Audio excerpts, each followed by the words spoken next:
Hello, everyone. Welcome to the Godplane, Episode 10, Penance, Promise, and Purgation. This is the final episode of the Godplane, and we thank you all for joining us. When we last saw this party, they had reunited with each other and with Vassal, the champion of the Dreaming God, and together you all fought, and seemingly defeated, the Nightmare. But not before that nightmare made an offer, a temptation, to most of you. The battle was long and brutal. Vassal fought to keep the nightmare bound to herself, forcing it to stay in the fight. And even the elusive Mistcat showed itself, lending aid and healing when it was most needed. Just as the fight ended, the ground beneath your feet gave way, and seeing neither Vassal nor the elusive Mistcat, you all fell, and fell, and fell. And we're not doing a cold open today, we're going to jump right into the intros. So welcome to the Godplane, an original 5e horror campaign. I'm your DM, Kay Purcell, DM Dampy for the night. And before we proceed, we're going to give you some content warnings. This is a horror campaign. It does contain elements which some viewers might find disturbing. I've worked with our incredible cast. I know their lines, I know their veils, I know when we need to quickly nope out of a situation, but I don't know your limits, so please take care of yourself and take breaks if you need to. With that, let's meet the cast. Please introduce yourselves, tell us your pronouns, and where we can find you. Sophie. Hello, it's me, Sophie. My pronouns are she, her. I am playing the big sentient beef stew boy, Ozim. His pronouns are he, him. He's a big old 7'5" tiefling barbarian. You can find me on Twitter at Subatomic Mints, and let's see if the people who put money on me crying this episode win! We don't do stuff like that. I don't know what you're talking about. Cassandra. Let me set my 20 aside. Hi, I'm Cozy. You can find me under Cozy on all social media. I'm playing part of this team, Wilhelmina Waywalkit, Willie for short if you're nasty. And we're gonna see what happens. And you can find you at Cozy Spoon, not just Cozy. Yeah, the DM is right. The spoon's important. Always got a spoon. D'Angelo. Hey everyone, my name is D'Angelo Murillo, and you can find me on all social medias at @D'Angelo. Tonight I'm playing Rook for the final time. My Orc Paladin, super dope. Oath of the Ancients, Unicorn Boy is pretty cool, and yeah, I'm excited. And Jen. Hi, I'm Jen. I've been playing Navi this whole campaign. She's a Way of the Mercy monk who has grown to learn a little bit of emotions. There's a little bit of emotions coming out of her now. She's had a little bit of a journey. So yeah, you can find me at Jen Geeky on Twitter or Jen the Geeky Writer on Instagram. And we should give a special thank you to Jen for being here tonight, because she quits video games before she finishes them. So, you know. This is true. We'd also like to give a shout out and a special thank you to Gaming Trend, to Bardley.io for the music, and to Ghost Stories Incorporated for the music that you're hearing right now, our little theme song. We'd also like to thank you to our mods, Kato, Dane, David, and Emily. Couldn't do it without you. We have a tip link for these amazing people one last time. It's like a hug, but with money. If you're able to tip, we super appreciate. All the money goes directly to the 4 people you see to either side of me on this. And thank you to everyone who has supported and tipped across the way. Thank you to just everyone who's hung out in chat and encouraged us. This has been a great adventure, and it's been so much more fun because you were all here with us. As I said before, I'm your DM Damphy, Kay Purcell. My pronouns are she, her, and the best place to find me is at KDamphier on Twitter. Shout out to my co-DM David Lee, aka Full Rubber Ducky, who you can find in chat and on Twitter. And we're going to wrap this up, and I have a one-shot that we'll talk about at the end, but for right now, let's jump back into the mist. You continue to plummet, mist streaking past your face. But as you fall endlessly, you start to realize that no, that you're not just growing numb to the motion. you're moving more slowly. You start to drift and then float. And you almost stand on a thick layer of mist, but hover ever so slightly above it. And you look at each other, battered, bloodied, injured, but victorious.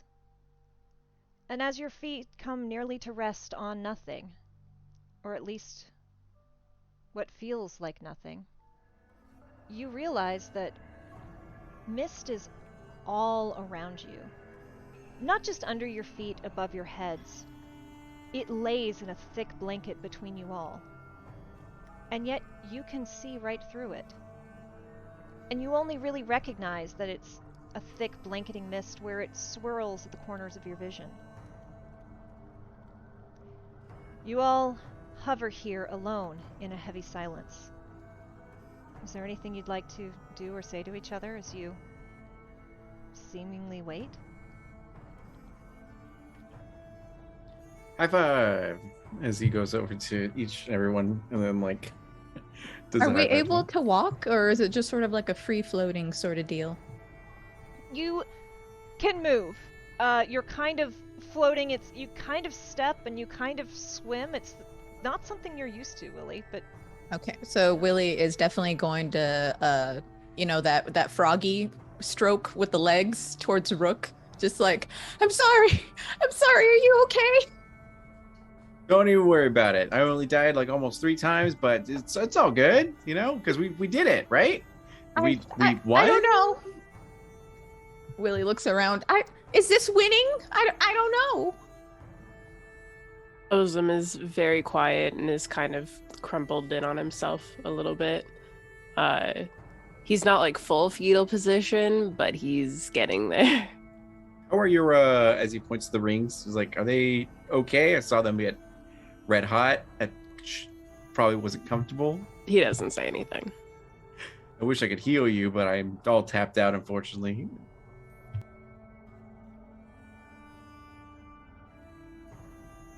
Willie turns to Nabby, who has been quiet up until now. Nabs, you good? No, it's just been like taking it all in and kind of everything with like Tazak and all the still kind of muttering through the choice that was presented to her, and kind of like hears Willie's voice and kind of pulls her out. It's like, what? We're alive, right? So Willie touches herself, I think. Yeah, I'm kind of confused on that. As Rook will look over to Vasal. Is she there? you see neither Vasal nor the Mist Cat, who were fighting alongside you. Welp. What do you think happened to them? It's hard to say. I mean, like, I don't even know anything about this place. Like, look, we're just floating around here. Should we move forward more or like wait? I don't even. do you think Willie just waves her hands and goes, well, hold on. We got the deal with the cat, right? She looks to Nabby. I don't know how many of you guys said yes. I forgot. The whole, light flashing before my eyes. Yes. We can ask the mist. What's up, right? Ozem has, he quietly is like cutting his palm open with the knife. Rook will look over to Ozem and like let him do his thing with the knife, but like be like, man, I'm gonna be so pissed if we die because we didn't accept that deal with the cat. As he like floats Well, some around of us more. did. Some of us did. Let me see. And she like T-poses. Let me see if I can speak to the mist. Maybe we can get some answers. Holy Spirit, activate. As he like. It seems to like her method more, so go for it. So, Ozem, you do see dark blood welling up in your palm. And Willie, you strike a T-pose and focus. Give me a perception roll. Oh boy. Let's see if I'm as lucky this week as I was last week. I really hope you are. 14, 15? 15?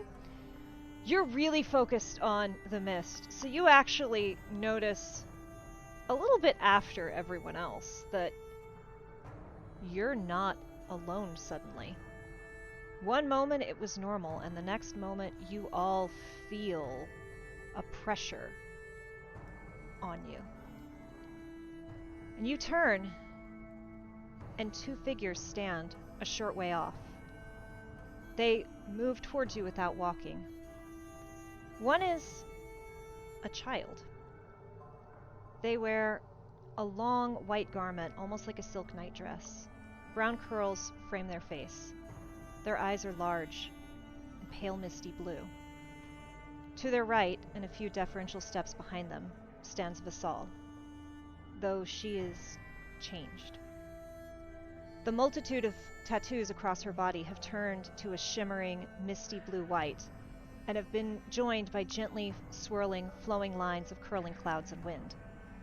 Her left eye, formerly ruined and blackened, now shines with a shimmering white-blue light. Above her head hovers a delicate, faintly glowing, misty halo, and behind her back are a pair of gossamer, misty wings that almost seem to glimmer in and out of existence. Vassal looks each of you over, and a smile slowly breaks across her face. She looks changed in more than just the wings and the halo and the tattoos. She looks younger and relieved and happy. Her voice is warmer and softer, but it also fills every ounce of you. You feel it wash over you and vibrate through you as she speaks, the voice of the dreaming god. Thank you, heroes. You have saved the worlds I so dearly love. You did what none could do before you. She lowers her eyes to the child at her side, and this child holds out their hands. 4 small motes of glowing mist appear above their palms. The child's lips do not move, but you still hear a soft, high, breathy sound brush across you. Thank you.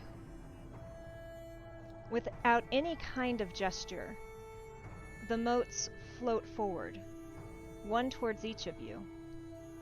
They hover momentarily before you and then rush into your chests. You suck in a breath as warmth washes over you, and you are suddenly filled with the divine. The entirety of the dreaming worlds are now yours to explore, Vassal says as she sweeps her arm behind her. The mist parts, and you can see something that's a familiar vision to you, Rook. The vastness of space opens before all of you. But it's an exaggerated and wonderful version, full of motion and color. Somehow, innately, you all know not just the name of each of these worlds, but you know that you can, with no more than a thought, appear and bring yourself to any of them. You all can't help but look at each other with a moment of wonder. And you find your companions changed. You have each become more as the divine powers of the dreaming god have begun to manifest in you, heightening who you truly are at your core. So I'd like to ask each of you to describe to me how your character now looks now that they've become a demigod.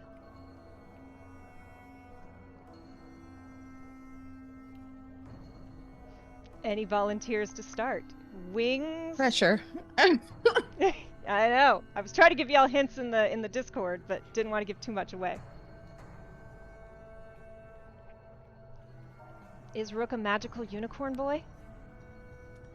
Yeah, I would say so. I think he would definitely embody a lot of the traits of Maliki, as his like shield is like a full blown like unicorn sort of head, and like his shoulders are super dope, and like his armor is very thick and is just shimmering in emerald sort of green. And as he tries his best to bring as much life and prosperity to as many things as possible.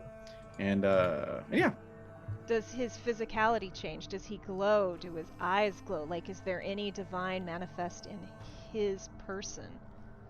I think he would stay humble. I think he would, maybe he has the ability to be super obnoxious and glow like a divine being, but he would stay like orcish, and his armor though would be very ornate and I love it. pretty cool. Yeah. Anyone have an idea for theirs? Okay, I got it. So I would say that Willie is still short, much to her chagrin. But as she looks around, she notices just sort of not a pattern, but kind of an echo or vestige of a recorder kind of motif on both her arms. And she does have like small wings, but they're not feathers. They're sort of like clockwork that kind of turn in sprockets and stuff, and don't really functionally work. I think it's just there for funsies. And she's like just slightly, maybe an inch or two, just floating off of the ground, and it's just like.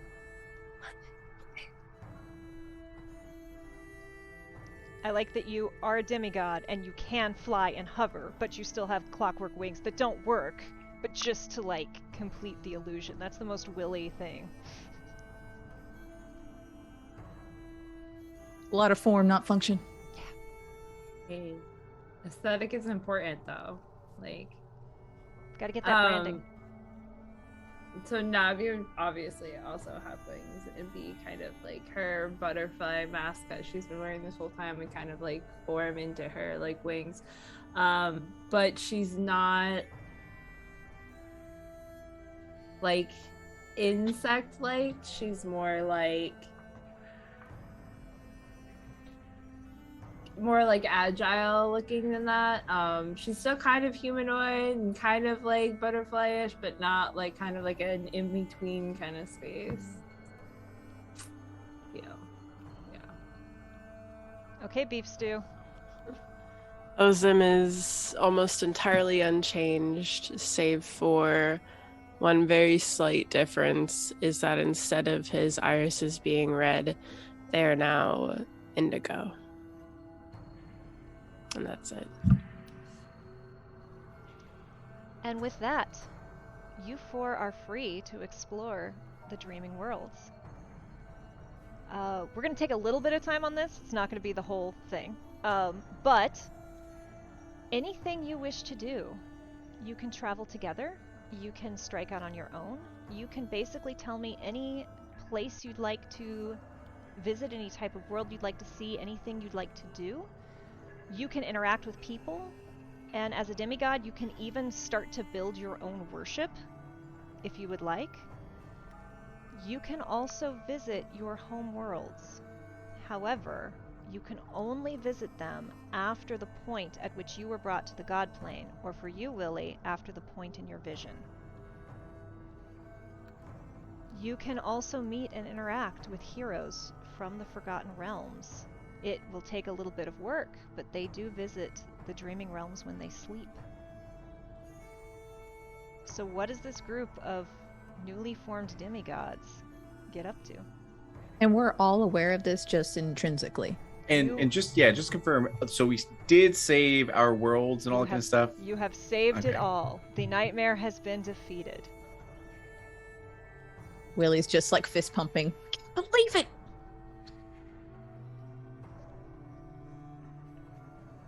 Well, she's gonna look around because she sees everybody looks cool, and she's just like, "Wow!" Looks at Ozim. Anyways, what should we do?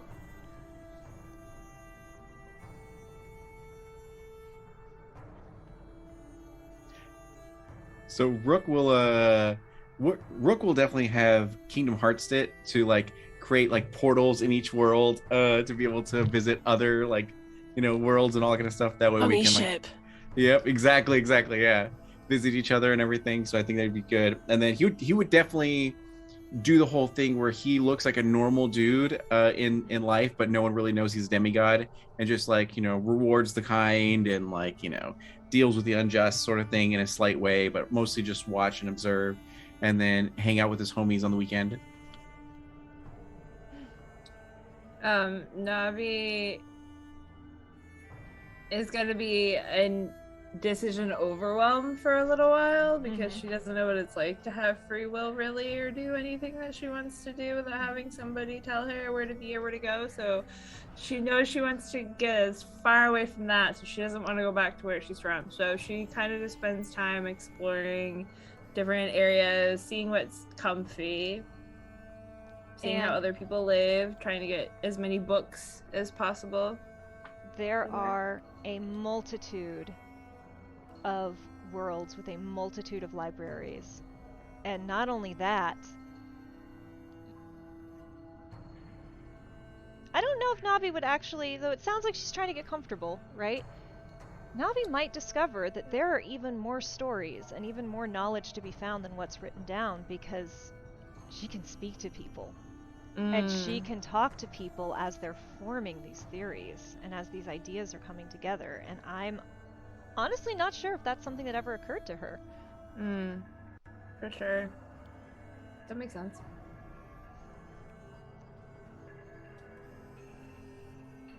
All right. Everybody's doing their thing. Willie is not an insular thinker, so she's thinking out loud. Oh my goodness. I win. What do I want to do first? Okay.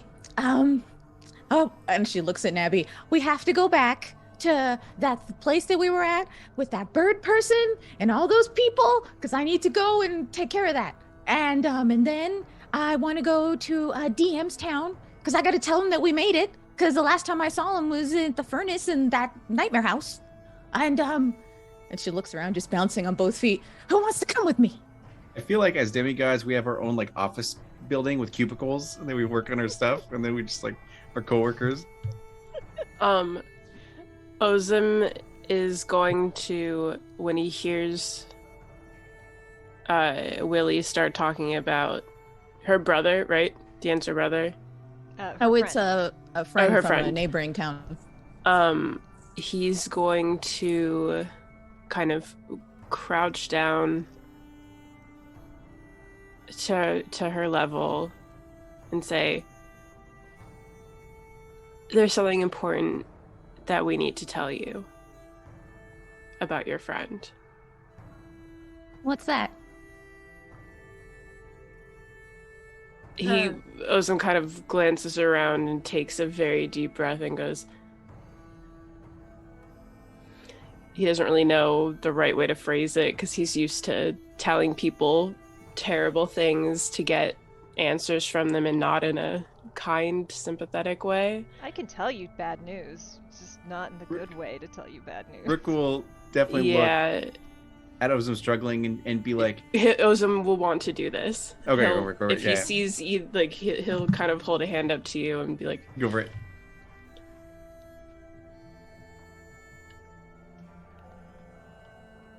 Loss is a funny thing. Sometimes when it happens, your brain will know that it's what happened and will do whatever it can to keep you from knowing that that's the truth.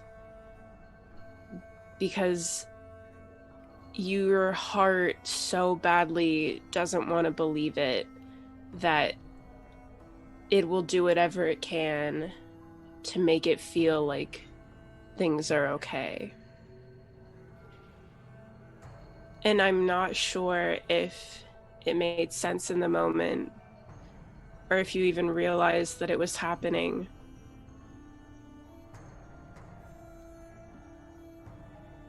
But your friend is gone. Thing ticks over Willie's demigod face. It goes, this is the worst joke you've ever told, Ozim. Don't joke about things like this, and I wanted you to hear it from us rather than you finding it out yourself. But- yeah, he's not joking. I'll argue for the other side where we didn't see a body, we only heard a voice, and we assumed that he died. So just prepare for the worst, but it might be best just to check, just in case. But but the and she doesn't want to say it out loud because it'll totally oust her that she had spoken with the nightmare. He had offered her safety and comfort and that everything would be okay, and she doesn't know how to articulate that. You don't understand. You can't be right. That couldn't have happened. I she kind of trails at home. Then Why just do you starts think crying. that? I know. I know that can't be right. What is driving you to feel that way? Did someone tell you that things were going to be okay? And she looks incredibly guilty. Yes. Who? Did the cat tell you? I wish. I didn't think we were gonna make it. I got desperate. I didn't know that it was gonna end this way. I don't know if it happened to you guys, but I was offered a deal at the last moment. And he said that it would be okay if I stayed my hand, and I did just for a little bit. Then the Supreme told you that? The nightmare we were fighting told me that. Yes, the Supreme, the Nightmare, it's the same thing. That thing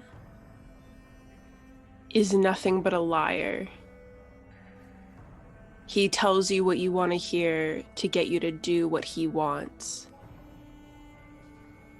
How else would I have turned out the way that I turned out? And Willie can't even be mad. She realizes that in all of her judgment that Ozem should be better and that he's just irredeemable, that she's no better. Because when push came to shove, she agreed to that, and she just starts silently, water falling from the eyes, and just looks at Rook and says, "I'm so sorry." It's all good. We're even though we are how we are right now, we're only like mortals, originally. So we are fallible. And I keep in mind, not everything in that experience was real. Like I saw my master come, to life as a tree, and that wasn't like real, quote unquote. So like check it out for yourself, but just prepare for the worst. And if you need us, we're absolutely here for you. He just trumps over and just like headbutts herself into his breastplate and just hugs him and starts crying. We'll have true power now, the power of friendship.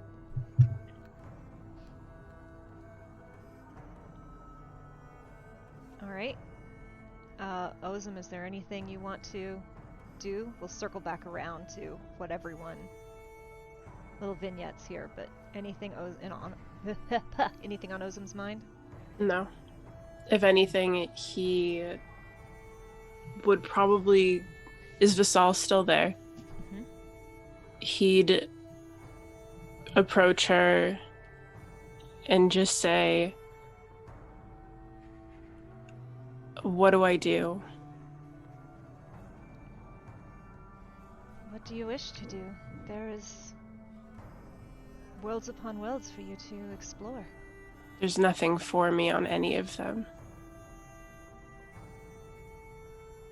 Even as a demigod, you cannot turn back time. I can't.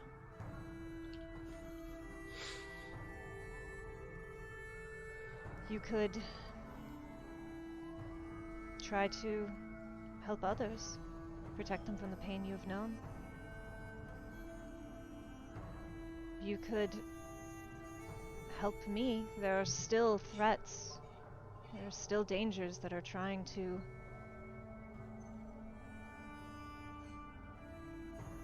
Do you trust me enough now? I think you have proven yourself beyond anyone else. And I am sorry I doubted you. I hope you can understand why. I can absolutely understand why. I mean, it's far more reason to not trust me than any reason to trust me, and I'm used to most people not trusting me anyways. I'm glad you can be reasonable. I'm nothing if not usually reasonable when the time calls for it. But I guess for now I'd rather stay and help you because I can't think of anything that I feel like I'm capable of doing anywhere else. She kind of glances back to what is an empty space, but clearly she's aware of something there. She says, somehow I don't think they're done with you yet. You should take some time to try to find something that brings you joy, if you can. But if you can't, I can certainly put you to work. And she cracks her knuckles and her kind of barely there ASMR wings flicker. You could tell this is a woman who does like to fight.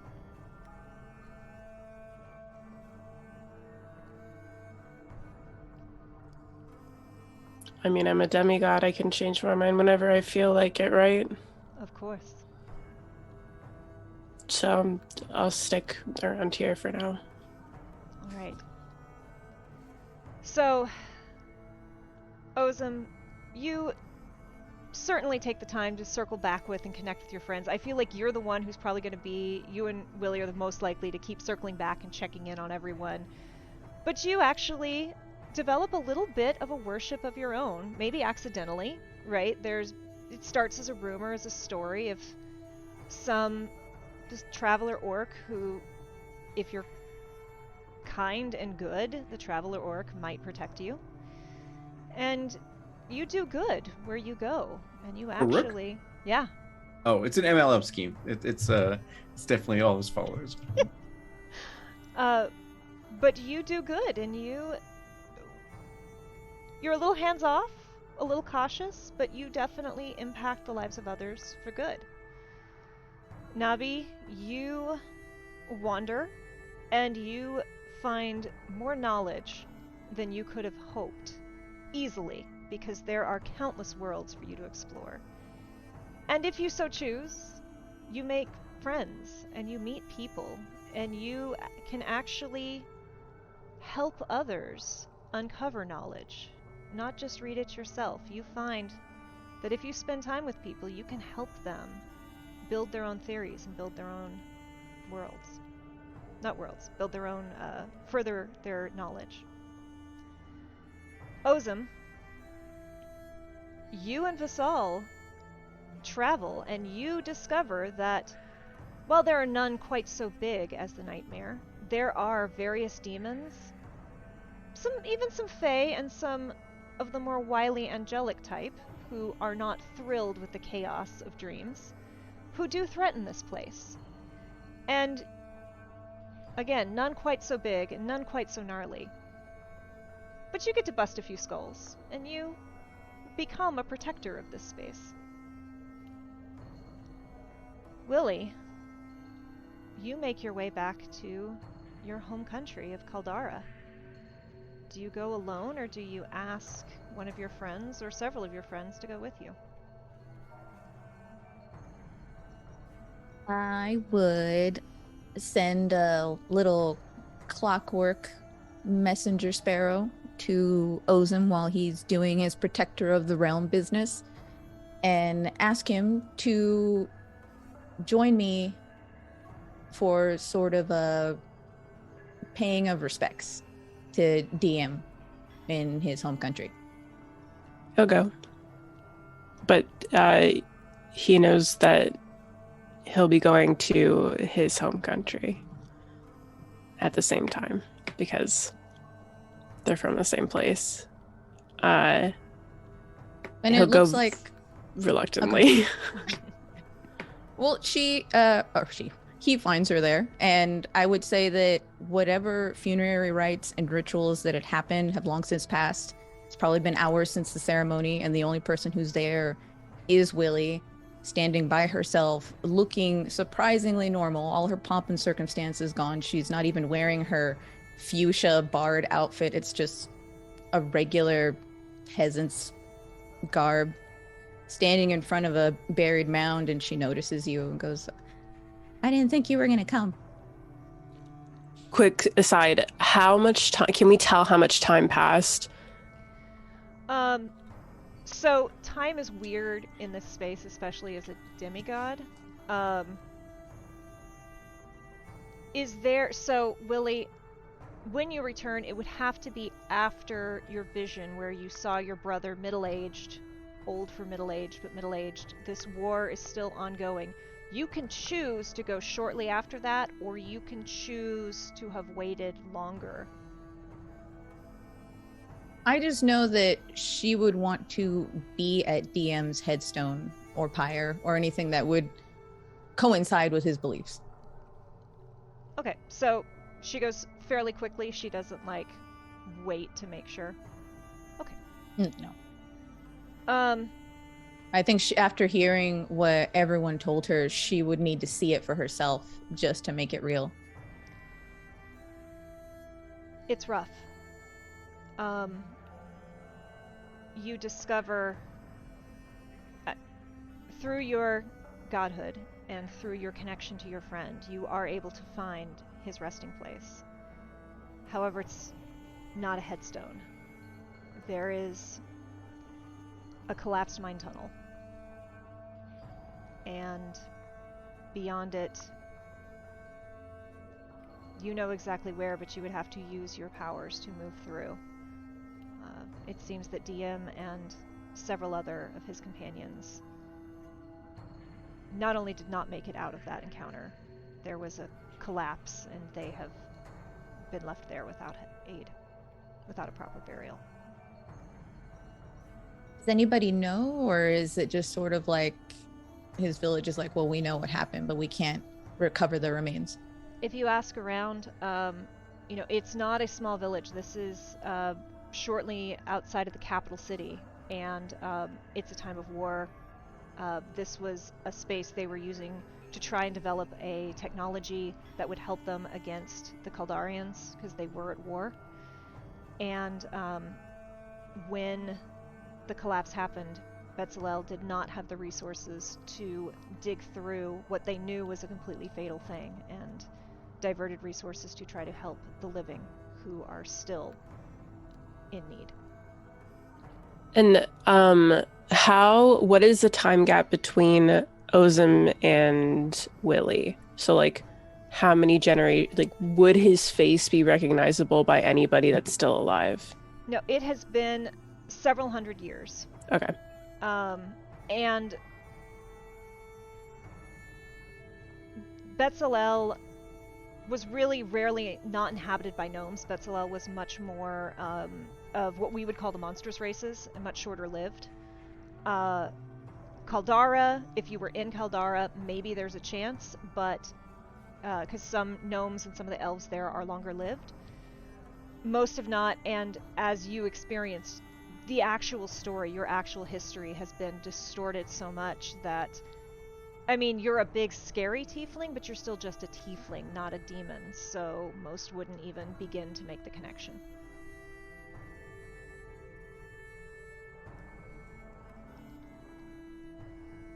Well, all right. I'm assuming she knows Ozem is there, but she's staring at this mine and just starts talking. I was gonna dig him out, and then I realized that there are other people in there. Then I felt bad, and I don't know. She kind of side glances him.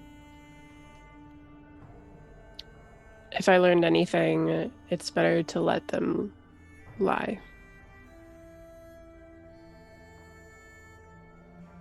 I loved him, but I didn't love him the way. And then she circles her chest. You know. How do you get over this? I thought that being a demigod would make this easier. You don't. It never gets easier. Like I said, loss is a funny thing, in that sense. It can be years and years and years later, and you might smell something or hear something, and it brings every memory back. Things that you thought you had pushed down enough, things that you thought you'd gotten over, and it's still there, and it will never go away. It's mainly about how you continue to choose to live your life with the burden that you now have. And you have to carry it with you. But in a sense, you kind of get to decide how heavy that burden is. And there are times where you don't get to decide it, and it might be heavier than you want it to be. And it could take a little while for it to feel lighter. Where But it's are you? always... What? And she glances up. Are you feather light or 1,000-ton weight?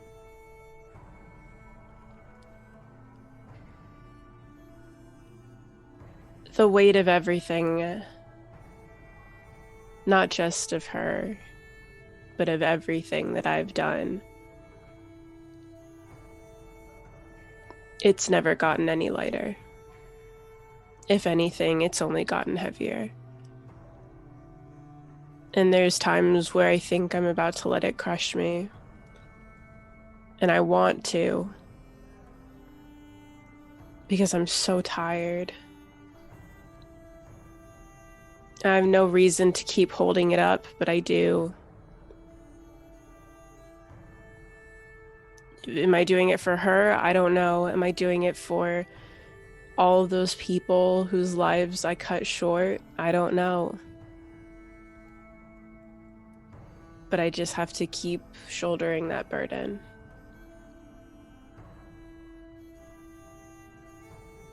I don't want you to be here just to hurt. And then she like reaches up and takes his hand. But I am glad you're still here.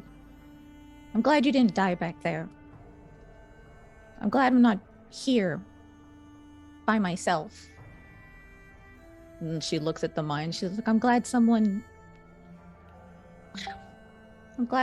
a fat ass heavy just like me. I think it'll get lighter for you. It might take a whole lot of time, but it will get lighter. I believe you. I won't promise it because that wouldn't be fair. But you know that you loved him in your way of loving him. And hold on to that. Hold on to the love and the good things. Because those make it a little bit easier. And they don't weigh as much as the bad. He stares ahead and goes, I know he just wanted to tell stories. And that's what I'm trying to do. I don't know, to honor his memory or something. Just tell stories. Talk about our adventures even. Adventures that you guys are all having. I've been, following all the exploits that we've been doing since we kind of went our separate ways. It's made it better a little bit. What do you do for,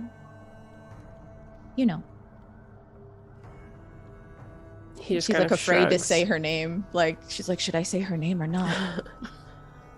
He just kind of shrugs and goes, I'm good at following orders, so whatever they tell me, I'll go and do it. And that's really all about I can make myself do right now. Can I give you an order? You can try. And then she goes, can I have a hug?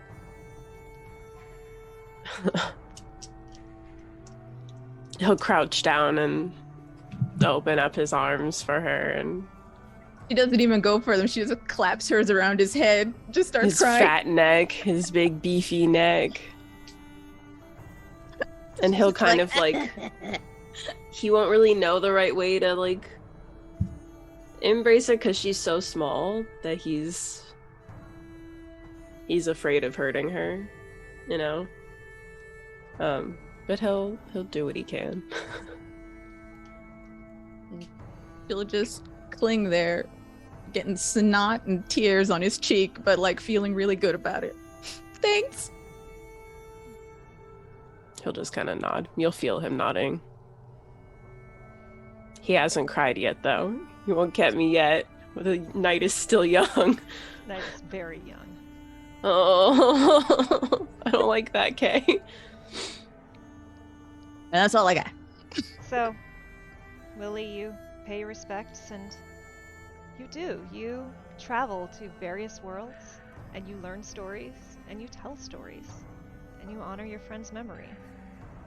And the stories you find, because the places you all go, you all came from fairly standard worlds, but there are worlds where cotton candy grows on trees.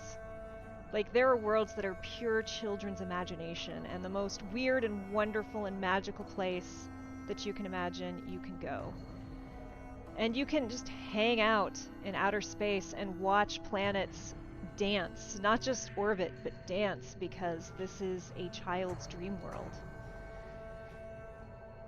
And you spend time. Time is a strange thing here.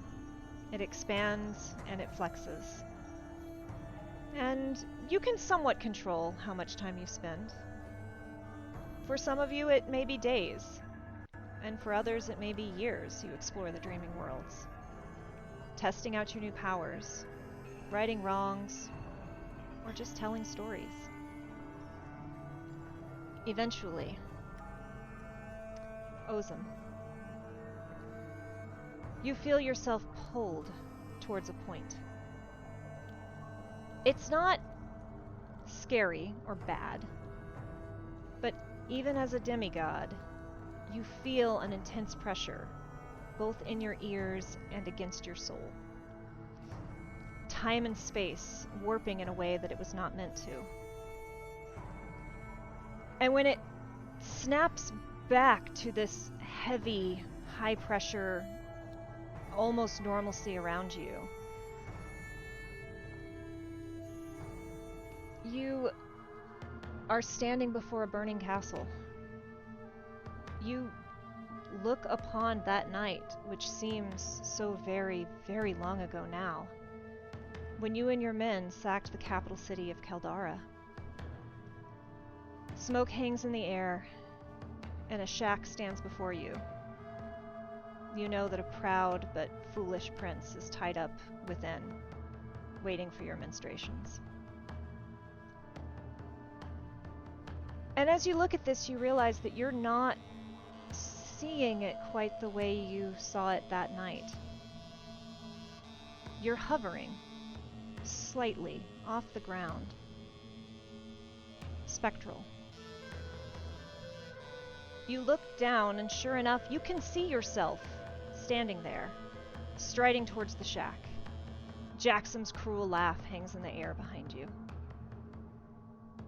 You know what's about to happen, and you know that the legend of the Butcher of Bezalel is about to begin, here, on this night. But suddenly everything seems to freeze and crystallize, and you see a misty door form, solid and real to your eyes, that overlays the door to the shack. But just to the side shimmers another door, faint, indistinct, as if unsure. You look towards it, and you know, in the way that you know things in dreams, that this is a different path. This is something you could have done that night, but you did not. You look through the door, and you see yourself turn away from the Sovereign that night. You see that you live a life that is hunted much longer than yours was. But you do live it with a conscience less burdened than you currently do. And you know that on a certain day, on a cliff overlooking a certain mountain, there's a woman. And you know that on a certain night, something unspeakable, horrible, and unforgivable happens. You know that you can find her. And you know that you can force a change on that moment in time and this one. And all it will cost you is the sliver of godhood that pulses through you right now. For no mortal can change their past. But you're no longer a mortal.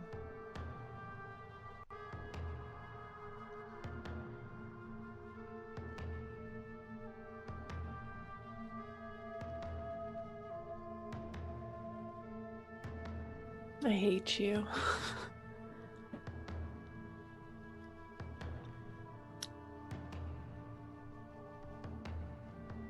He's really going to struggle with this type of decision.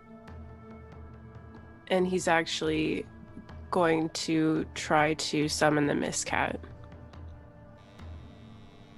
Mist Cat does not appear. He will try to call for anybody that might hear him. It feels distant and hollow when you cry out. But you have formed a connection to someone quite powerful.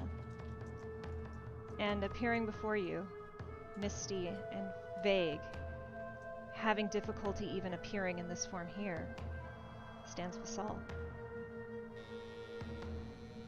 What do I do? She takes a moment.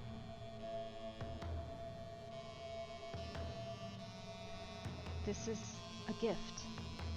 This is a greater thank you than what you've had. Do you want to change your life? What if it isn't actually any different? What if something goes wrong again? What if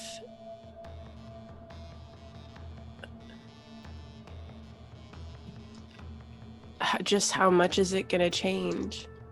She reaches for you, but she's not supposed to be here. This is a space just for you. And she can't quite grasp you. And she says, do you live your life in fear? Or do you live your life with one you love?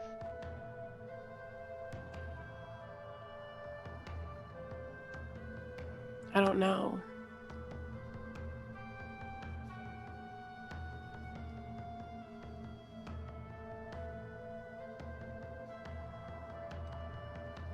I don't know.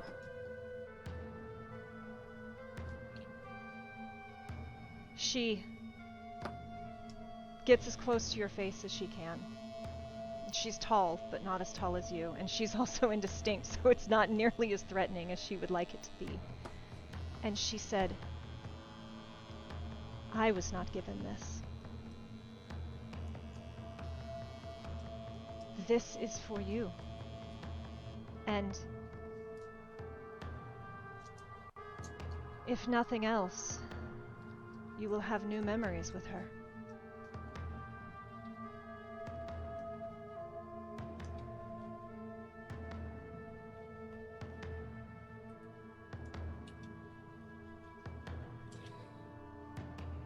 But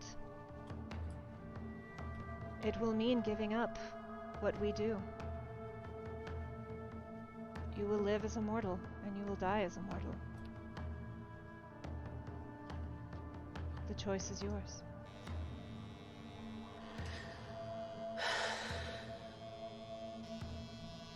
Will you hate me again if I leave?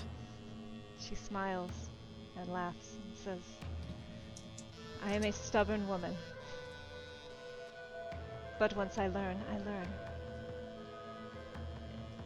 I don't know how the dreams will live on in your mind, but I promise I will watch over you. I Do am you more think than I I can was be also. good? I think if you can be half as brave as you told that gnome to be, and if you can be half the person that that woman thinks you are, there's hope for you yet, beef stew.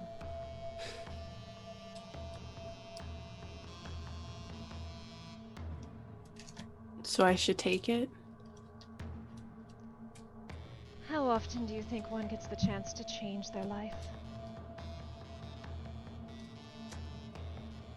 Will you tell the others? Of course. Though, if you make this choice, I don't doubt you might get a few visitors, even if you don't know it yourself. Will you tell them the reason why I put the rings where I put them?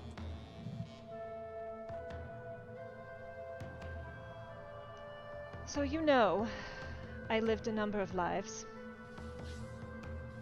I don't remember all of them clearly. Don't make me admit my weaknesses. You know I don't like this. Remind me, friend. I couldn't think of anywhere else where I could never lose them.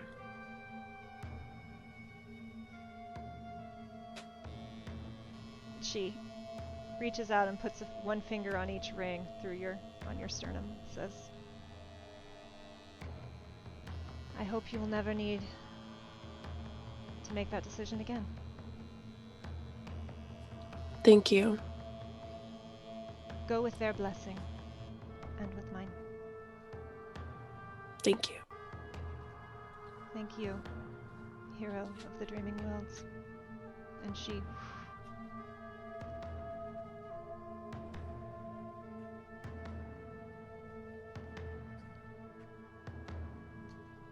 And Ozim will go towards the other door. As you do, you find you don't so much move as you reach out and you touch your past self and you push them towards the door. And as you push, that spark of divinity, that godhood, fades from you and into your past self.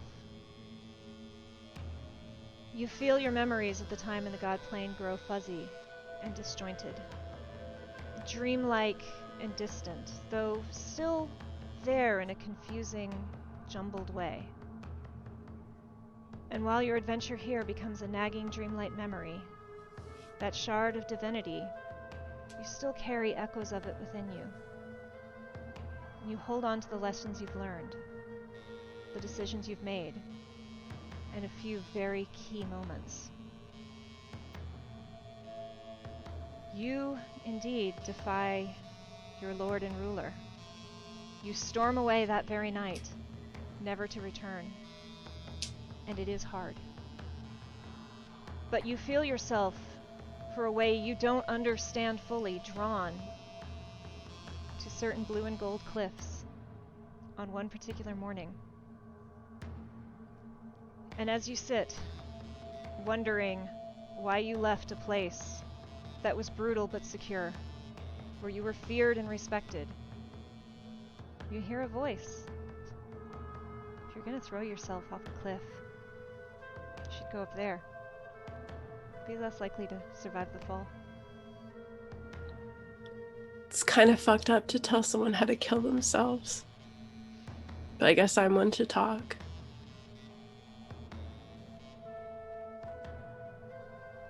And you two find each other again.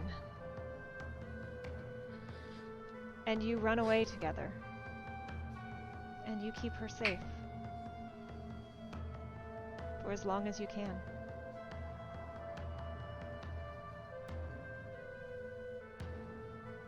Are there any special memories that you two produce together in your new life out from underneath the thumb of the Supreme.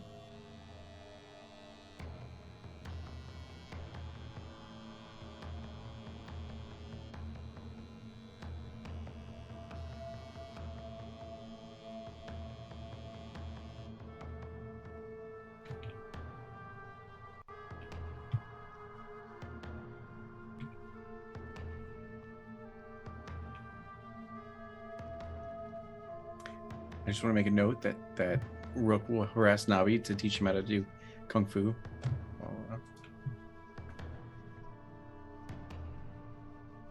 Nabi is down. For sure. I knew it. I was like, damn, she's holding that I had emotion a so strong. feeling. But it's like, Yeah. Oh no! Yeah. She's still, but not that still. I Oh, know no. exactly, right? I thought Okay. it was just built When up the tension. I feels- loved it. When the feels got too, yeah. I Oh my thought I'd really goodness. broken her. I was starting to feel a little bad. Crying. Don't get me wrong. How could you cry? It's so good. Sophie's Look like, at her. fuck this shit. Turn off the computer. I Whoa. learned something about myself because I've never cried at an effing wedding before. But I guess if you throw me at the end of the campaign, D&D, y'all. D&D will do and it. it's a lost lovers like My heart- dreamland. My heart is swole right now. I can't. It's so good. Like a K drama, okay?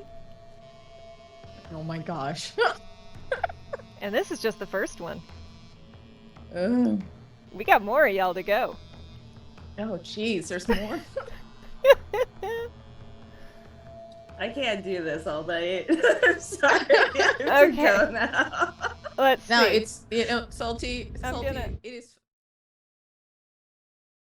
I'm gonna go to this screen and then I'm gonna fix this up real quick because she's got no internet and we might have to circle back she's to that soon. out? Okay. Oh no. Well, Damn. hopefully she'll be back soon, right? We it don't went know out yet. at a perfect moment. It was did. It really that did. was- I was like, wait, mean, she's at not least it blinking. wasn't, She's like, either, like, it so was into right it, at or- I was her. like, I don't want to Mm. rush this, but also okay. I'm let's- sorry. Like, of all the places to lose your internet, that was perfect. It Yeah. was. Yeah. That was like that was some like pro Sophie, so stuff there. talented. Yeah. So, Internet's like, wait for it. Okay, now. right? dramatically appropriate moment. So dramatically appropriate. There Oh we go. gosh, I hope she's not there just going, and this happened, and I'm totally talking about all of that. Hello? No, she's like, she went from like verge of tears to like swearing up a storm at her internet because you know that's what happened. This is my moment. It's literally called an oh shit page set up, but I did not have Nice. a 3-up set up, so I would like for us to have faces for the next bit. So, Sophie, we will come back to you. Okay, I got one down.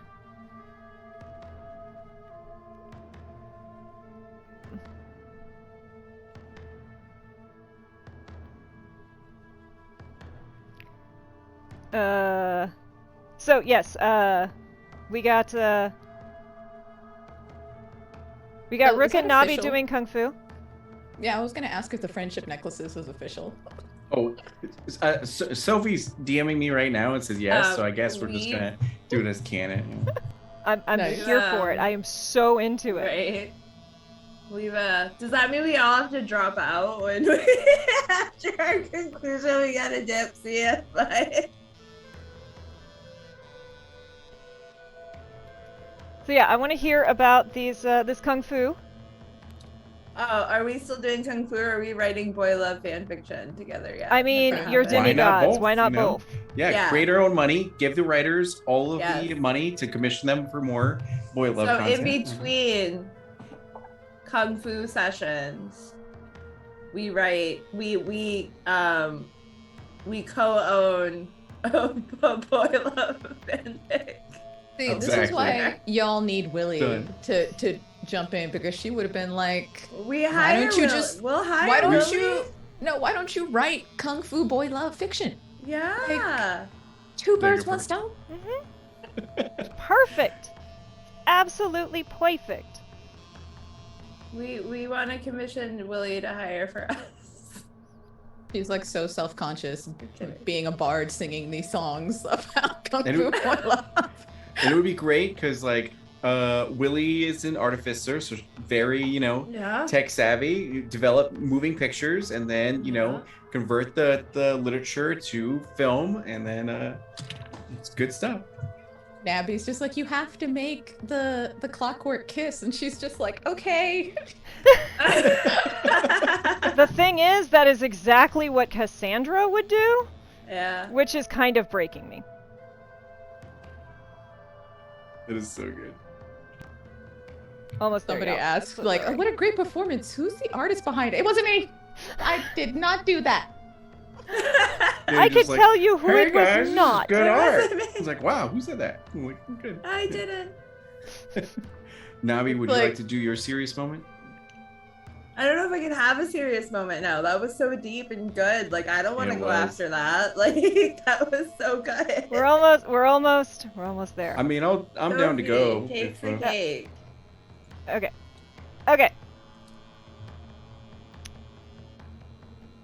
I'm over here just, thinking.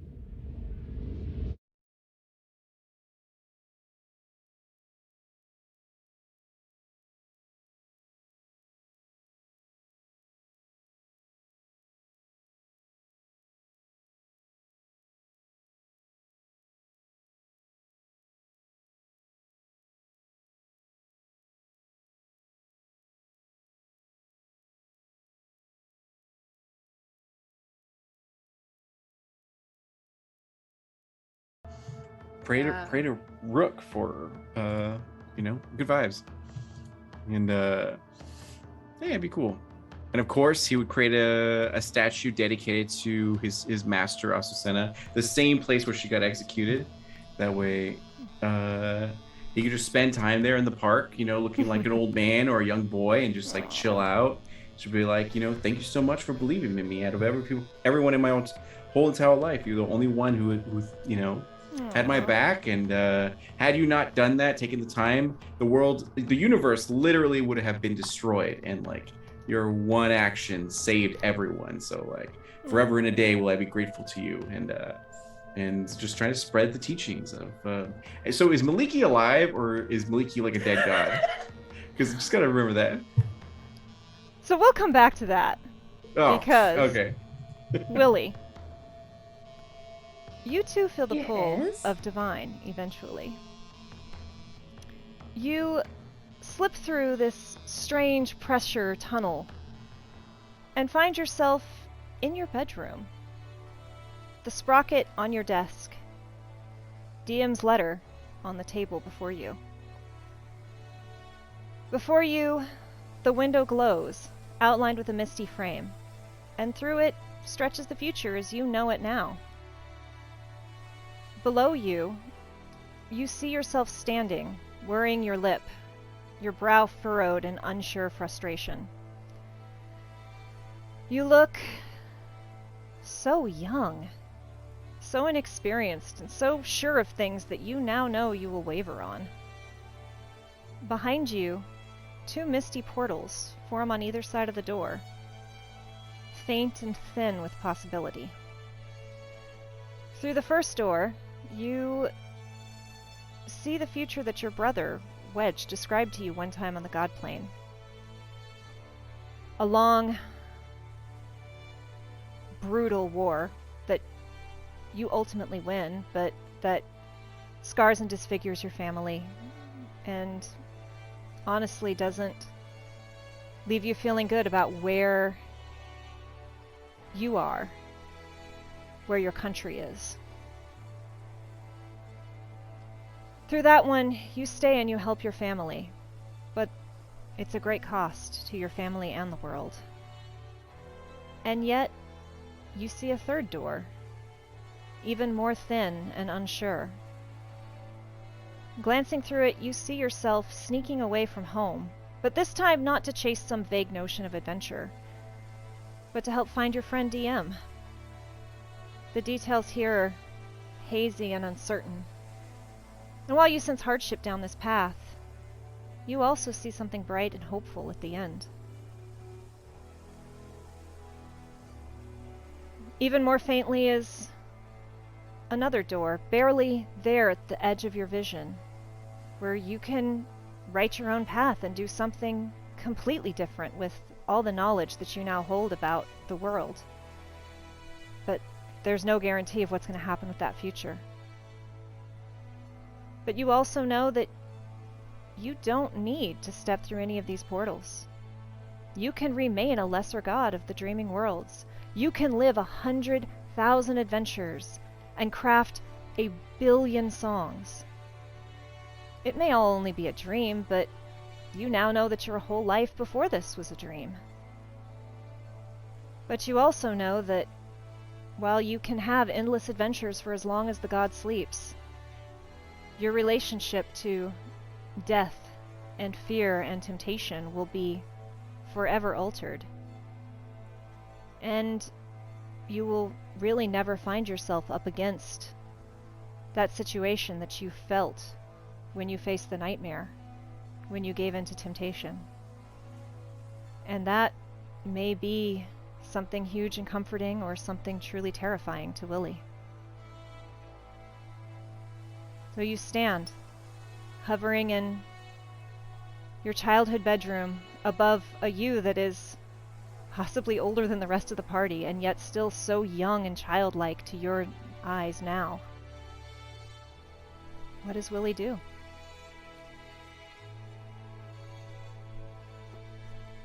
Willie really lingers on that hazy door where she's in a wagon seeking DM. It can't be more than just a little bit like a stain of breath on a mirror, but she can't blink. She's just so, everything in her body is telling her just, I can fix this. I don't have to feel this way anymore. I don't have to be grieving. And all of Ozum's advice at the mine just starts going through her head, and she's just like, I don't have to be like Ozum. I can not deal with that. But then she really thinks about Rook directly perishing based off of her weakness and the choice that she made to stay her hand and listen to the nightmare's temptation. And knowing how much that just twisted her up inside to see someone who she outright betrayed because of her own cowardice, but then turned around and act like it was nothing, was so ready to forgive her, and that just made it worse. And then she realizes that as much as she wants to fix things, because that's her nature, now that she's a demigod, that falls to people. These doors give her the opportunity to fix people and fix her friend and not have to carry this weight around. She knows that that's selfish, ultimately, even though she's doing it for what she feels would be a benevolent reason. But she doesn't ever want to be in that position again, where she is weak, succumbs to temptation, and more of her friends pay the price for it.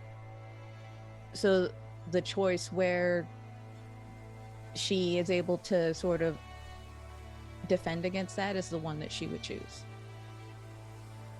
And she takes one last look at the misty doorway that leads to what was the beginning of her adventure in that wagon. Just because she's a blubbery idiot, starts crying and just turns away from it just so she doesn't have to look at it anymore, because she knows that this feels so similar. It's such an odd deja vu. And even though there's no creepy voice in her head, she will not do that again. And so you watch as slowly, through both distance and mist, this bedroom fades away, and you feel yourself pulled back to the present in the dreaming world.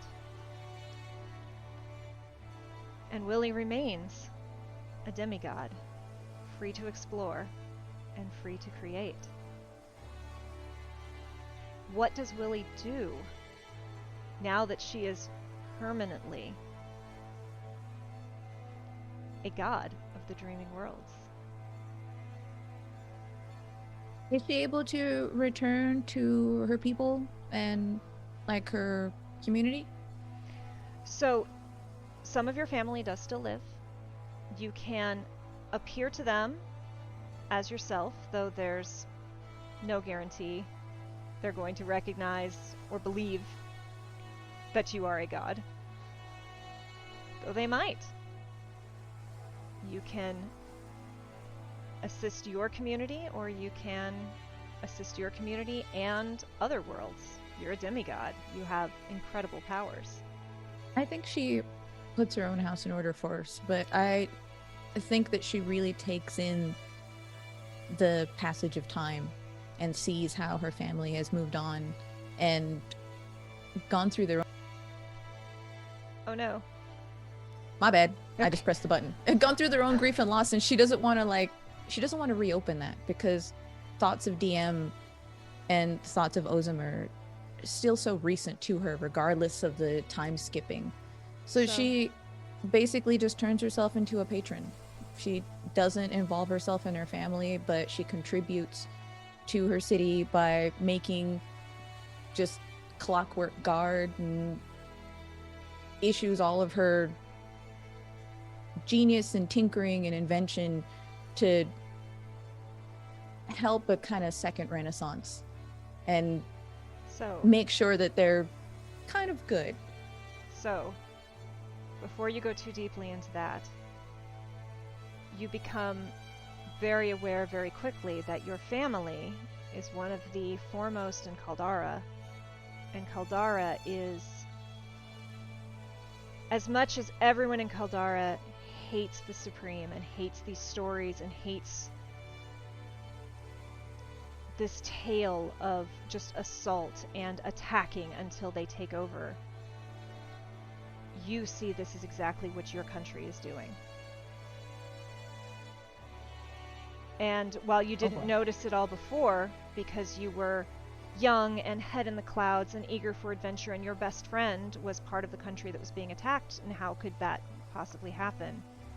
Especially now with being a demigod and your bird's eye view of things, your people are the aggressors right now.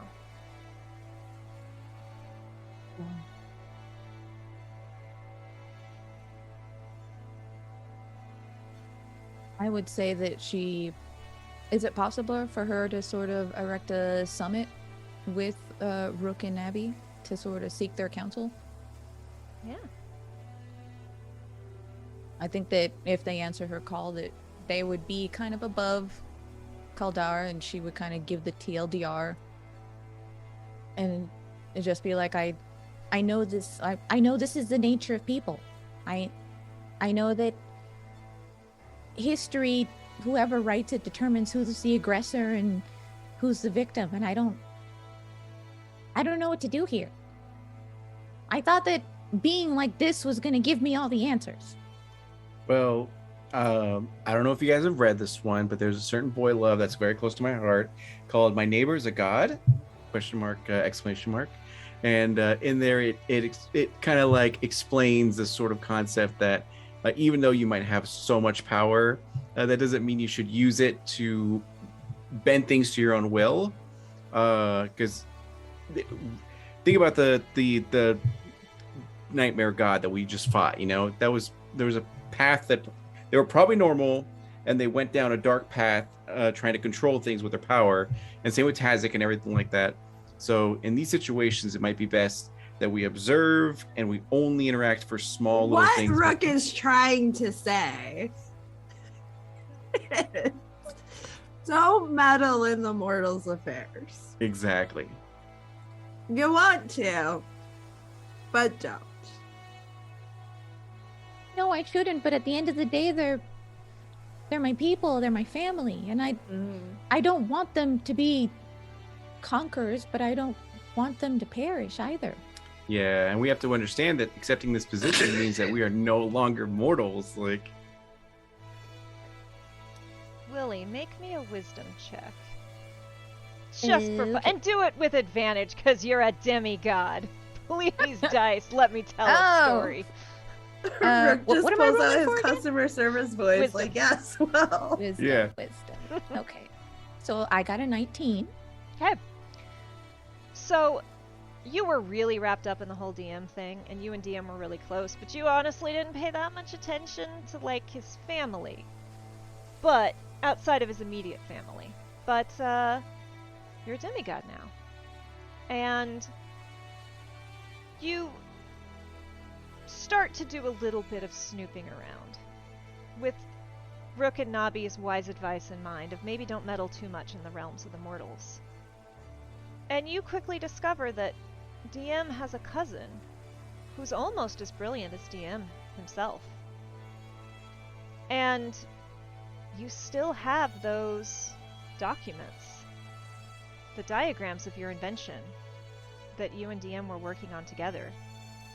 You discover that your father has taken your copy of these and is using them to construct a communication device that is giving Caldara a massive edge in this war. But if DM's copy of your documents happen to end up in his cousin's possession, maybe that could be a way you could meddle without meddling.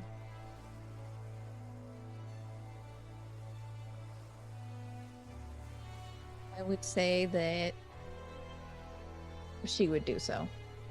That she would find his workstation, leave it there, and I have no idea what influence she would have in contacting this person.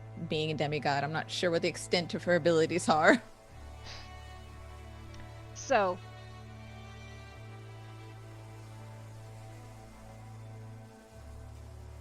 you reach out to Effie, who is... It's strange. She has your chipper, uppity, go-get-em attitude, but then she can flip a switch and become as serious and as dedicated as DM. And she talks while she works. And you're not quite sure if she's talking to you or to herself. But you watch her as she works, and she starts using this communication device. She starts working on it, improving it. Do you, either by speaking to her, appearing to her, do you help her at all? Can I speak through the device? Sure, I like that. Okay. And she just hears a metallic tunk tunk tunk. Hello? Is this thing on? Hello? Does someone else have a... Wait, no, I made this. I mean, my cousin made this. Yes, you did. And, Caldara's also made this. And I just thought that maybe it would be a good idea for you to have it.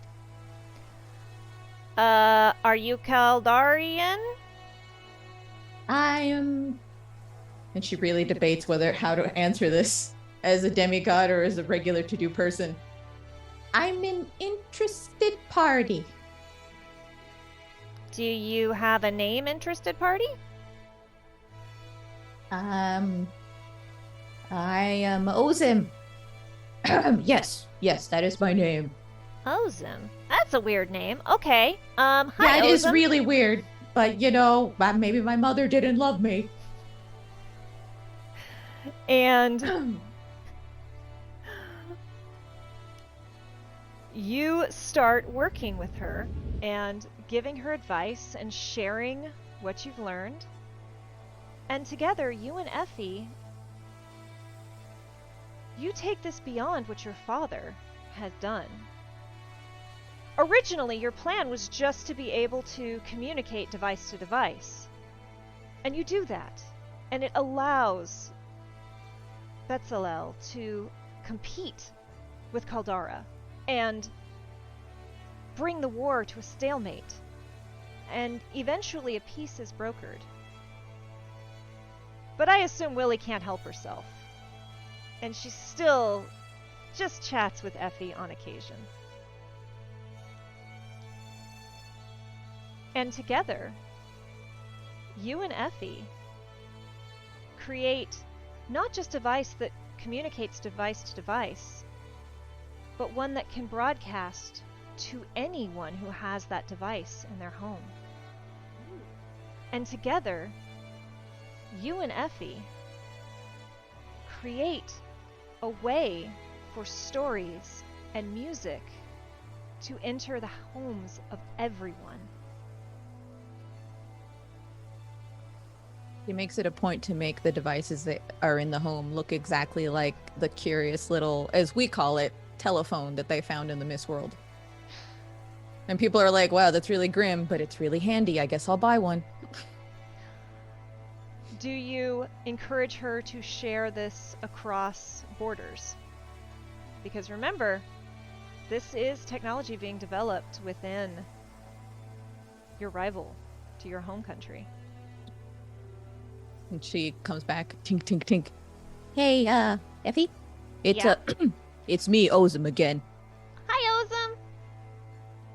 So, I was really thinking about, DM. I don't know, he's really on my heart lately. After everything we've done and everything that we've kind of been able to make happen because of what we've worked on together, he was always telling me that we should be telling stories and it shouldn't just stop at our cities and just our ears. I don't know what you think, but I really think that these stories need to go beyond our territories. It needs to go everywhere. That is what Dee would want, isn't it? He was Yeah, always he was a such dweeb. a bleeding heart. Ugh, A gusher, I know! fine. Also, can you help me decide the price points? Because, like, I could really make bank with this, but also Dee wanted it, like, he would have wanted everyone to have it, but I could make so much money. I like money a lot. Yeah, he liked money too. You guys are so similar. You know what? I've meddled quite enough. If you want to make money, I leave that up to you, but starting out, maybe, give people a teaser or a amuse-bouche, if you will. All right. Oh, just so you know, I kind of didn't tell you this. Do you watch me from outside this box? She lies. No. Okay, I've kind of written a book, and I've kind of written about you in it. Is that okay? I mean, what's in it? Just... I wanted to take notes about how we made this, and, I mean... I don't know who you are, but... I don't know if you're... someone from Caldara, or if you're a god, or if you're just a creeper in the attic. I've really checked the attic. I don't think that's it, but it wasn't all me, and I wanted to write how this happened, because this is a really big leap, and I think we're going to change the world, and I didn't do it alone. Her eyes are just getting completely glassy, and without thinking, she goes, "Do you want to meet for some mead or something?" Yeah! And then she immediately goes, yeah, maybe, at night with all the lights off and maybe outside the city. That feels... I've got a rape whistle. Okay, maybe afternoon, someplace public with lots of people. Okay. Okay. I'm looking forward to it, and I'm looking forward to reading your draft. And with that, you meet your first disciple. And Willie comes up wearing none of her demigod regalia, just trying her best to look as ordinary as possible. And it's been quite some time since she's done that, so she just walks really robotically and sits down. and you spend Hello. an amazing afternoon with your best friend's cousin. And the story of Willie Ozum the Wondrous is born. And you become a patron of bards. And all across the world, people come to Effie to tell their stories of their adventures, to sing their songs, so it will go into the homes of everyone. And you develop a small but passionate worship from adventurers who you bring them together, collect their stories, share them, and do your best to keep them safe. And that's where we're going to take our break.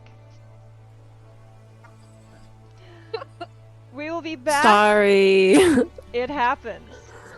We will be back in about 10 minutes, y'all. Oop. I hit the button. I'm really quick on the button press today. We'll be back in about 10 minutes. Thank you for hanging out, and we will see you real soon. And now we're off.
And we are back.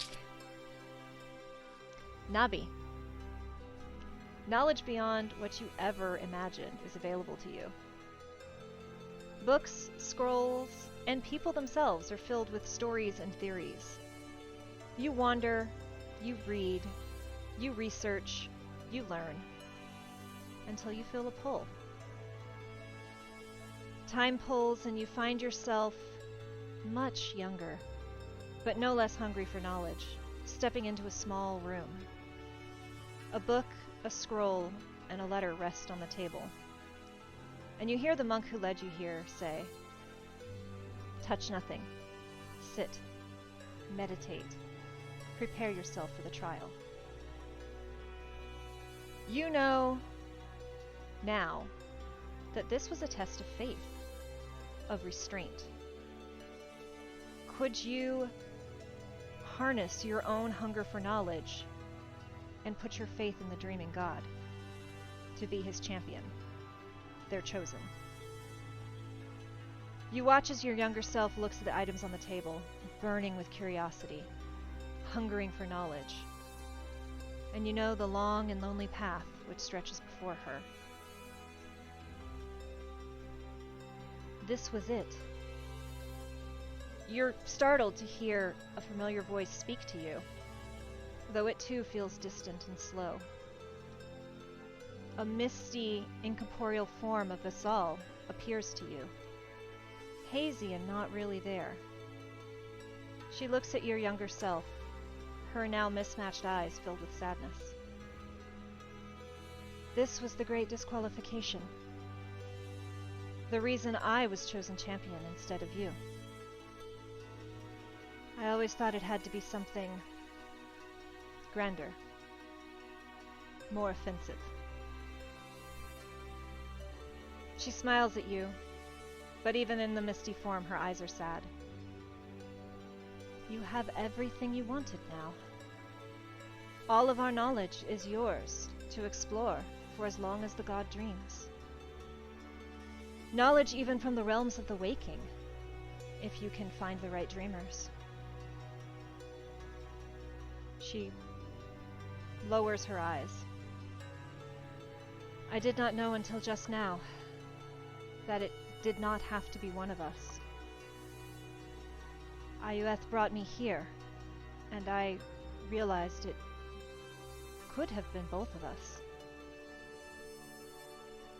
She meets your eyes again, surprisingly vulnerable. We could have been chosen. We could be chosen champions. Make an insight check. And do so advantage, because you're a demigod. Oh, fun. Insight.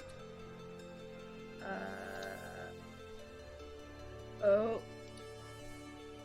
Rip, gonna need that advantage. 25 with a nat 20. Okay. Vasal is hard to read on the best day. She has had a lot of time to school her face. And you're looking at her in a misty form. But you watch her open to you like one of the mini books you've spent so much time with. She is not a woman who asks for things. And what she's asking for here is something she doesn't believe she even deserves. Companionship and friendship.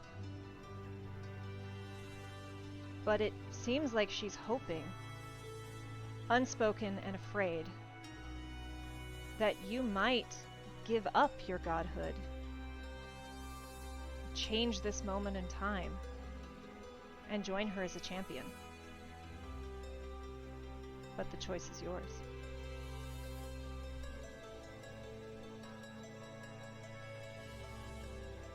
Yeah, that's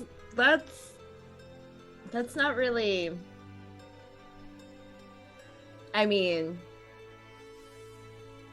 Navi thinks about it. She thinks back to that moment, and like, the first thing she feels is imposter syndrome. Because now she's like, great, this is not. How did I get from there to here?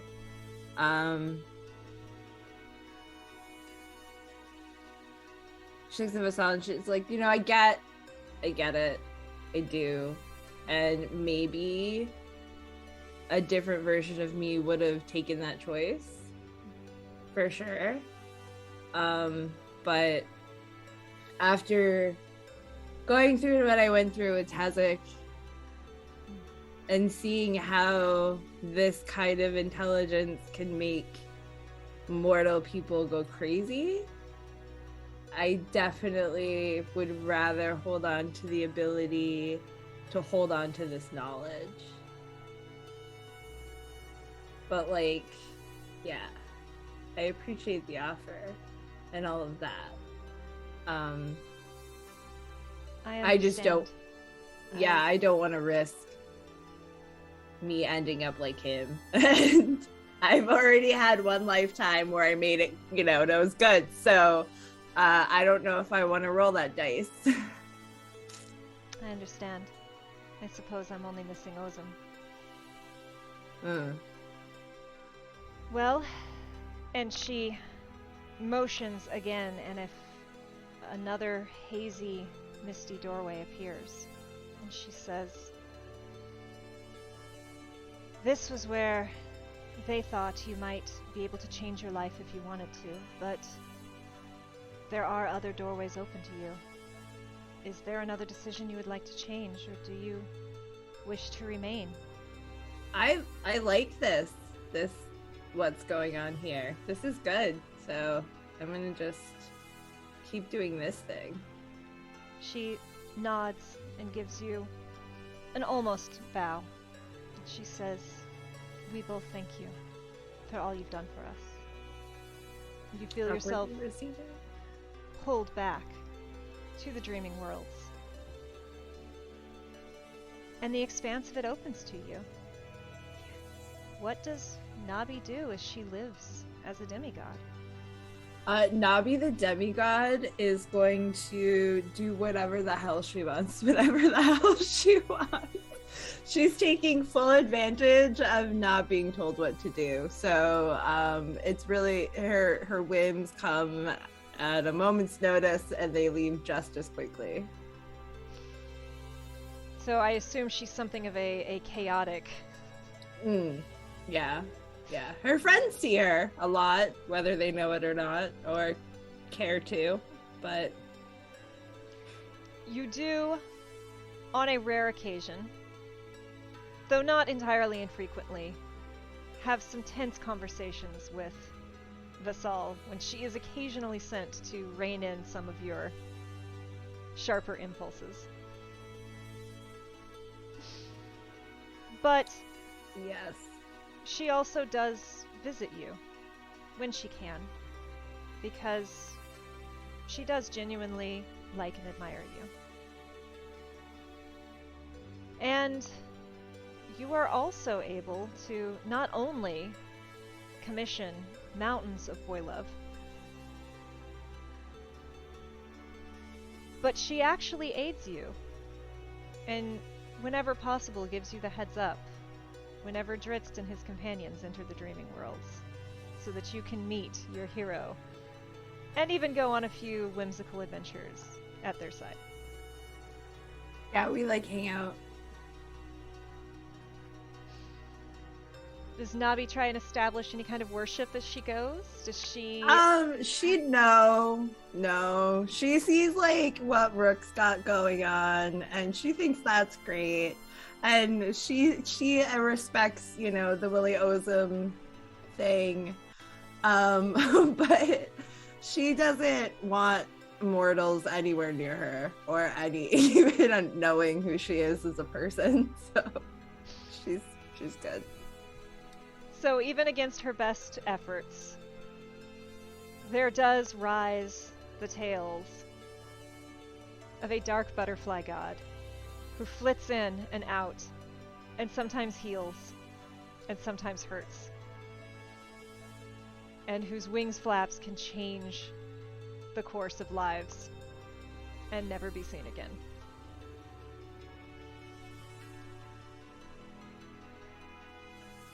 Rook, you spend your time helping, watching, and even from the beginning, your good nature affords you followers and believers without your even trying. But eventually, you too feel that soft, insistent pull of the divine. A feeling you've become quite familiar with. You find yourself suddenly standing in a field, a ring of merchants' carts spread before you. You know it's their last camp before your mind shies away from what happens next. You look to your right and you see your family home. A bustling household. Hardly ever seem to notice you. And certainly never your accomplishments, meager though they were. You shake your head, and to your left, the land gives way to cliffs that drop sharply off. And below them, you see a group of soldiers clustered around a figure pressed to their knees. Everything is frozen in time and eerily still. So many regrets. The voice startles you, even more so because you don't hear it with your ears, but with your mind. You glance down, and beside you stands a child, the dreaming god. A golden horn sprouts from their forehead, a symbol you've come to recognize. They wear that horn when they appear as I win, at least to you. I can't find where to bring you to ease the greatest part of your pain. They wave a hand, and you see a face familiar. Another person that you let down. Another wave, and a different face appears. And then another. They shake their head and look up at you. Their eyes somehow both the misty blue that you're familiar with and endlessly liquid dark, like those of the unicorn that you knew them to appear as. Did I ever bring you happiness? And Iowan is saying this to me? And Iowan's a cousin of Maliki, right? So this is the dreaming god, who is also Iwin as you know them, who was the companion unicorn to Maliki. And he'll just kind of shrug a little bit and be like, I mean, you never slighted me in any case, and all the grievances that I had when I was immortal seem so small and brief now, especially now that I get to examine so many other lives around here. I had it better and worse than a bunch of other people, so it is of no consequence. They smile and nod, seem pleased by that. And they turn and hop up onto a fallen log that was not there a moment ago. And they kind of walk across it, arms outstretched, balancing. Your world was one of my first, you know. I wasn't very creative when I made it. I borrowed a lot from the waking worlds, the realms I came here to forget. I even borrowed gods from those worlds. They reach the end of the log and turn to face you. Their eyes burrow into you. Make an insight check. And do so at advantage! Demigod! I'm taking advantage of this.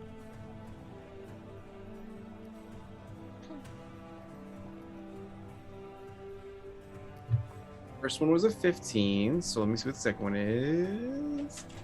We're gonna go with the 15, I think. You see, while this is a god, they are still a godling. They're still very childlike, and they're likely endlessly old, but also, in the span of the great immortality, young. And in that way that children feel many things and feel them intensely, you see a glimmer of jealousy, along with a desire to protect and pride. But mostly, you see them watching you, trying to read you, judging your every reaction, as they say. I made you. You live inside my dream. But you reached out to her. It's almost accusatory. Somewhere, your bond with her became stronger than your bond with me. Your magic started coming from her instead of from me. Somehow, you, Ricardo, reached beyond me and into the waking world. Their lips pull into something between a frown and a pout. She wants to claim you now. To make you her champion outside of the dreaming worlds. I want to keep you. They look petulant and stubborn for a moment, but their eyes move around these scenes from your past that still linger.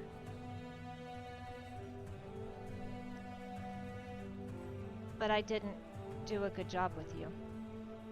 I needed you to fight the nightmare, and I told her not to interfere, and she really wanted you, so I made a deal.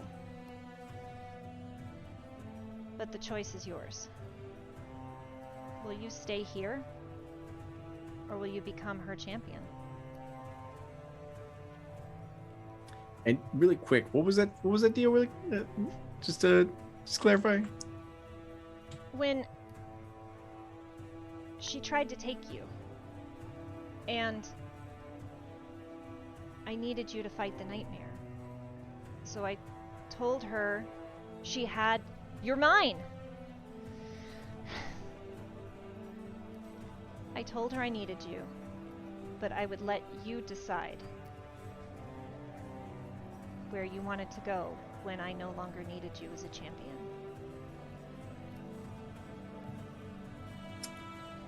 Well, I appreciate that you're like a big fan of me. I'm all about that.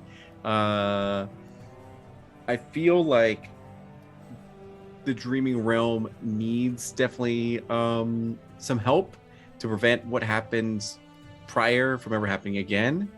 So, I mean, but the whole mind thing, the possessive thing, as long as we can establish healthy boundaries and I think that I could stay here to help out, as long as I know for a fact that the other realm is perfectly fine as is and doesn't also need assistance, because all I want to do is make this place better than I found it. I really did a good job with you.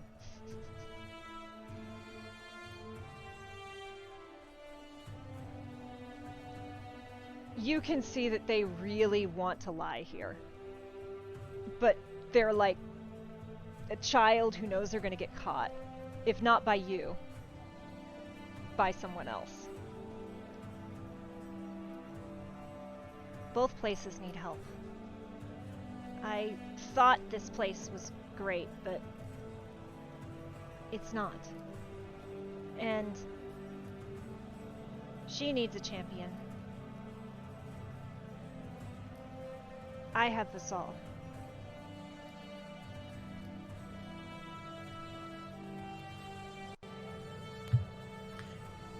If they need me, then therefore I will help them out right before I make friendship bracelets for all my homies. And, They hold up a hand, and you can see the conflict, how conflicted they are. Both places need you.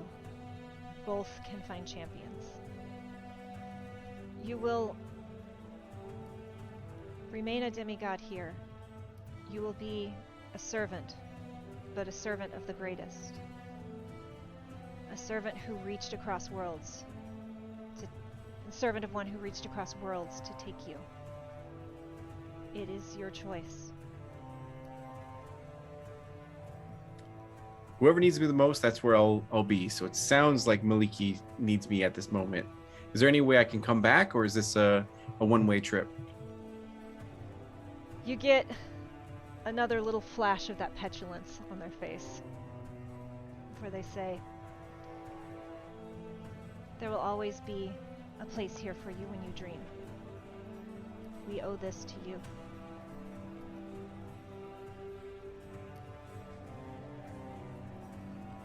Well, I want to thank you for giving me this time and this opportunity to be able to serve you and be here and get to meet so many wonderful people. But I think I will travel to this other realm to be able to continue to fight for what is right after I get to spend a day with my dear friends. Well, one of your friends has chosen to take a step and is living a mortal life again. I would encourage you to visit but not speak to him. His timeline is going to be treacherous enough. But yes, I will have you here as long as I can. And they wave their arm, and Navi, Willie, you feel a pull.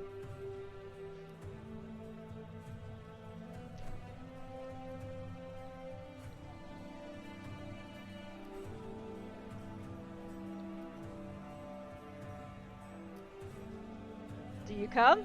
Do you appear to your friend? Oh, I thought it was like no choice. Heck yeah, I'm no. Yeah.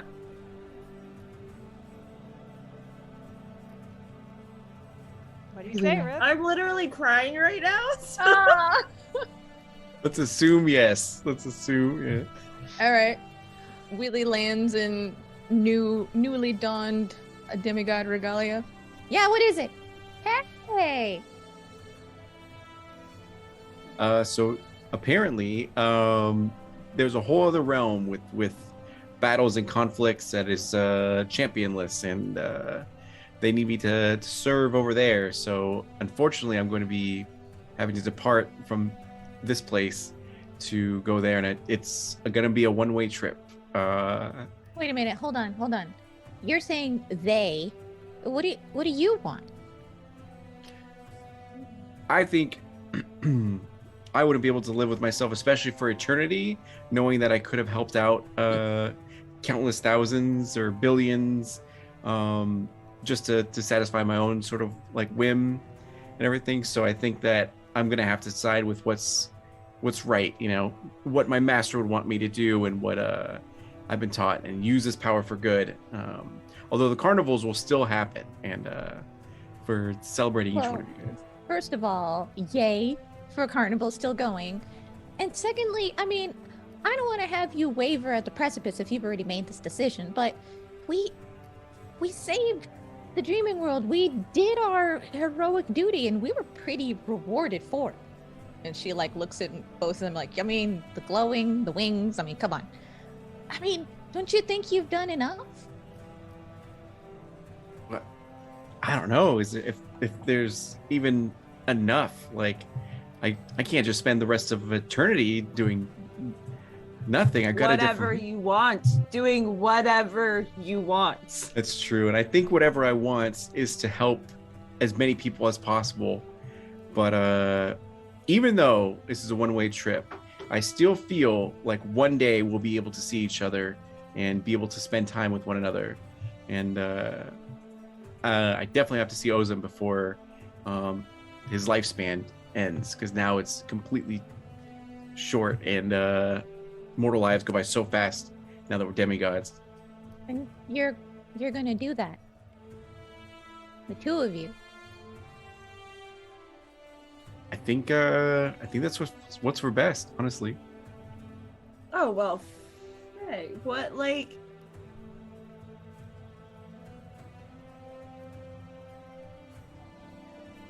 Like, can I come with you? Wait a minute. You want to go and mortal it up? Actually, no, you're right. I don't. That's fair. Yeah. There's a. It's all Yes. good. I expected it of Ozem. I don't know if I told you guys, but we had a talk. He visited my friend DM and kind of put him to rest. I don't know. I had a feeling that this whole deal, this reward wasn't for him. I just didn't expect it from you, Rook. I thought we were going to be ride or die, you know? I mean, we will always be ride or die. Like, our friendship doesn't end here just because I have to leave. You know, I thought our friendship was going to end when... And she looks guilty even now, despite the passage of time. I thought our friendship was over when I killed you. Thank goodness for that miscat, huh? Okay, so if you tell a dad joke and then you feel like a tap on your, like you're getting slapped, like that's me. Okay. I appreciate that. Just come saying hi. And he will definitely give like Willie his shield and then Nabi his like halberd essentially to be like, please never forget me. You guys mean the world to me, and I hope that like all of your days are complete bliss and incredible. Can I have your scroll collection?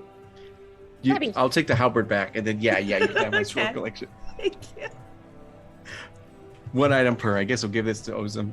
I mean, I'm the story writer here, and I feel that I should say something significant. How bliss will only be a shade of it because you're not here, but I mean, you know. I don't have to say anything, you know.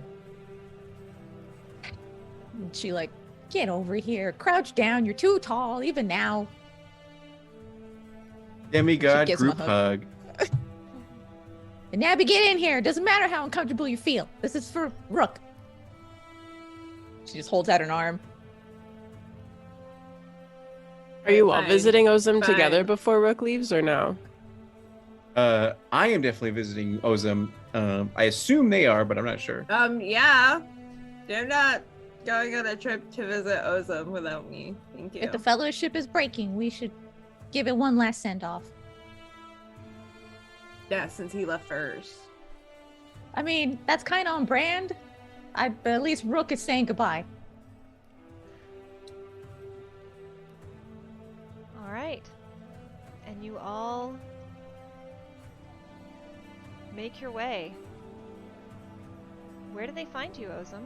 What is Ozum's life like? You'll see him with a woman with indigo eyes and scars on her forehead where horns should have grown.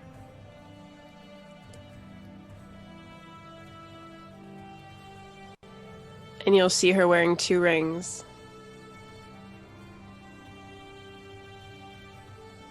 And Ozum will look happy in a way that you've never seen him look happy before. There's no kids. They're content enough with each other's company. And Ozum is a little too afraid of that type of responsibility. And he doesn't feel like he's cut out enough to be a father. And Lyra accepts that. She knows not to push him on certain things. And that he's learning what he's actually afraid of, rather than what he was capable of doing to make others fear.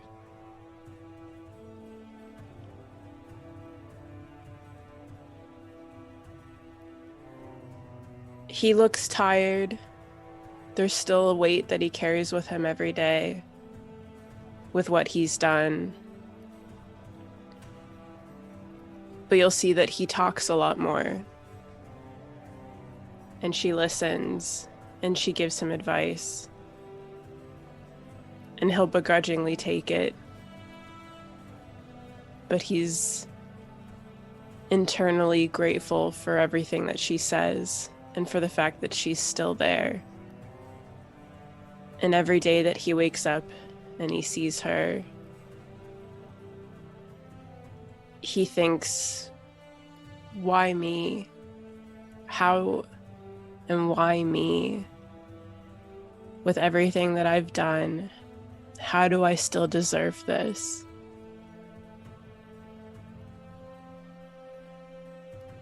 And every day she finds a new way to tell him exactly why he deserves the love that he's getting now. And every day, the weight feels a little bit lighter.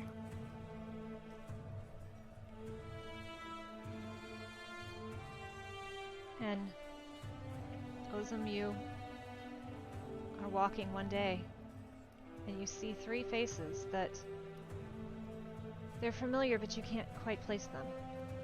It's like they're out of a dream. And you feel a kinship, but you can't quite tell where or why. And Willie, as you look at him, you realize, even though you've spent a lot of time in Caldara, the story of the Butcher of Betzalel resides in no mind but your own.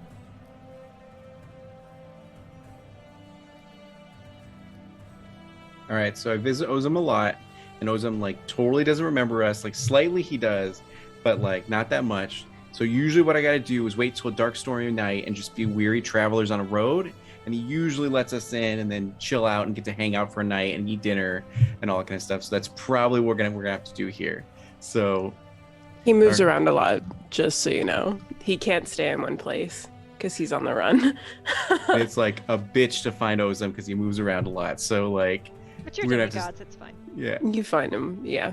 But So all right, let's try to brainstorm this. Nabi, what are we selling? We're weary merchants on the road. Brooke, does he Right. learn to recognize them and are like you okay?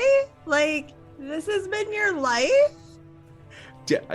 Yay, best friends for life as he holds up his like half of best friend necklace. Mhm. I mean, I think if he's been doing this for a while, Ozem at this point knows Yes. Rook and like welcomes him like, you know, a friend. And if it's the first time that Willie Unless and Rook Nabi, deliberately tries to erase your memory. yeah, Oh, I don't mess with his memory. Yeah. Then yeah, Yeah. you felt something familiar when you first met him and couldn't place it now, and it still always kind of nags at you. But yeah, you know this guy. okay. So for Rook, it's just, you know, Ozem clearly seems happy to see him, and like Lyra will ask him about everything, like will ask Rook about his life, and you know, immediately is picking up conversation wherever the last time they left it off, because that's what she's like. And she will make Nabi and Willie feel just as welcome, and like they've also always been there. Like, yeah, these are my sisters. And then just like, And me, Nabi, and Willie are just looking at each other like, this is what? Just go with it. This This is is- the gimmick. This is perfect. It's funny that you should mention that, because about the memory manipulation, I think that if this is something the three of them have done more than once, Willie would have taken Nabby and Rook aside, and especially after seeing what Ozem's life is like now, and be like, I don't want him to remember me, because their talk at the mine is so significant to her, and his talks about that weight of his will never get lighter, and she's seeing it in real time now. She doesn't want to affect that. So I don't think she would. I think if he Well, did that's the thing, somehow that's what she remember would that, think. And she would just be like, just blink me out. Rook, you do your BFF thing. I'm just happy to see him. he would be happy to be proven wrong, though. see, we gotta be careful because like one time I mess with someone's mind, it turns up spaghetti. So like, I'm not gonna do that to Ozem. Just gonna. Oh, no, we don't. No. I don't want to be that type of demigod. No, thank you. I think we spent one awesome night eating food and drinking mead and hanging out. Fine.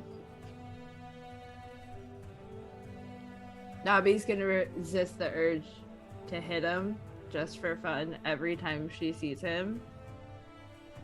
Just so, you know. I mean, fuck around and find out, right? Well, no, she doesn't want to. No, she likes Happy Ozem Boy and is happy that Happy Ozem Boy is an existing thing. So, yeah. Brooke will see if Ozem's wearing a best friend necklace.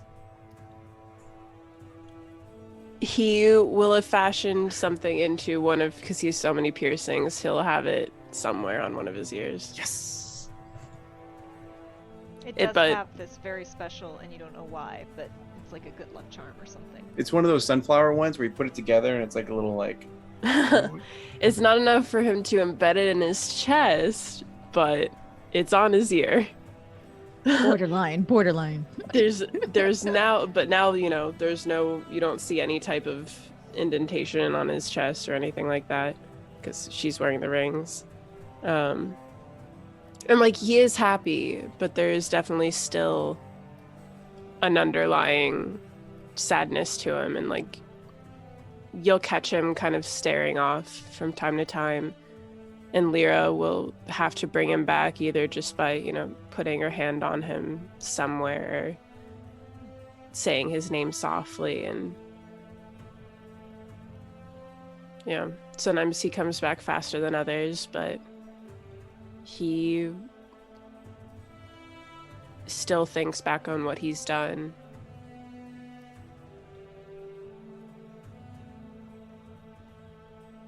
And the fear that he still has of his past catching up to him.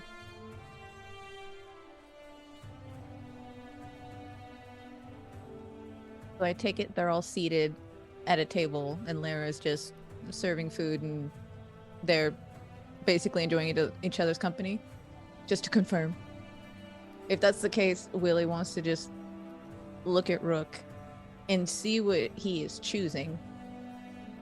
And just kind of put her hand on top of his and go, "You're a good friend.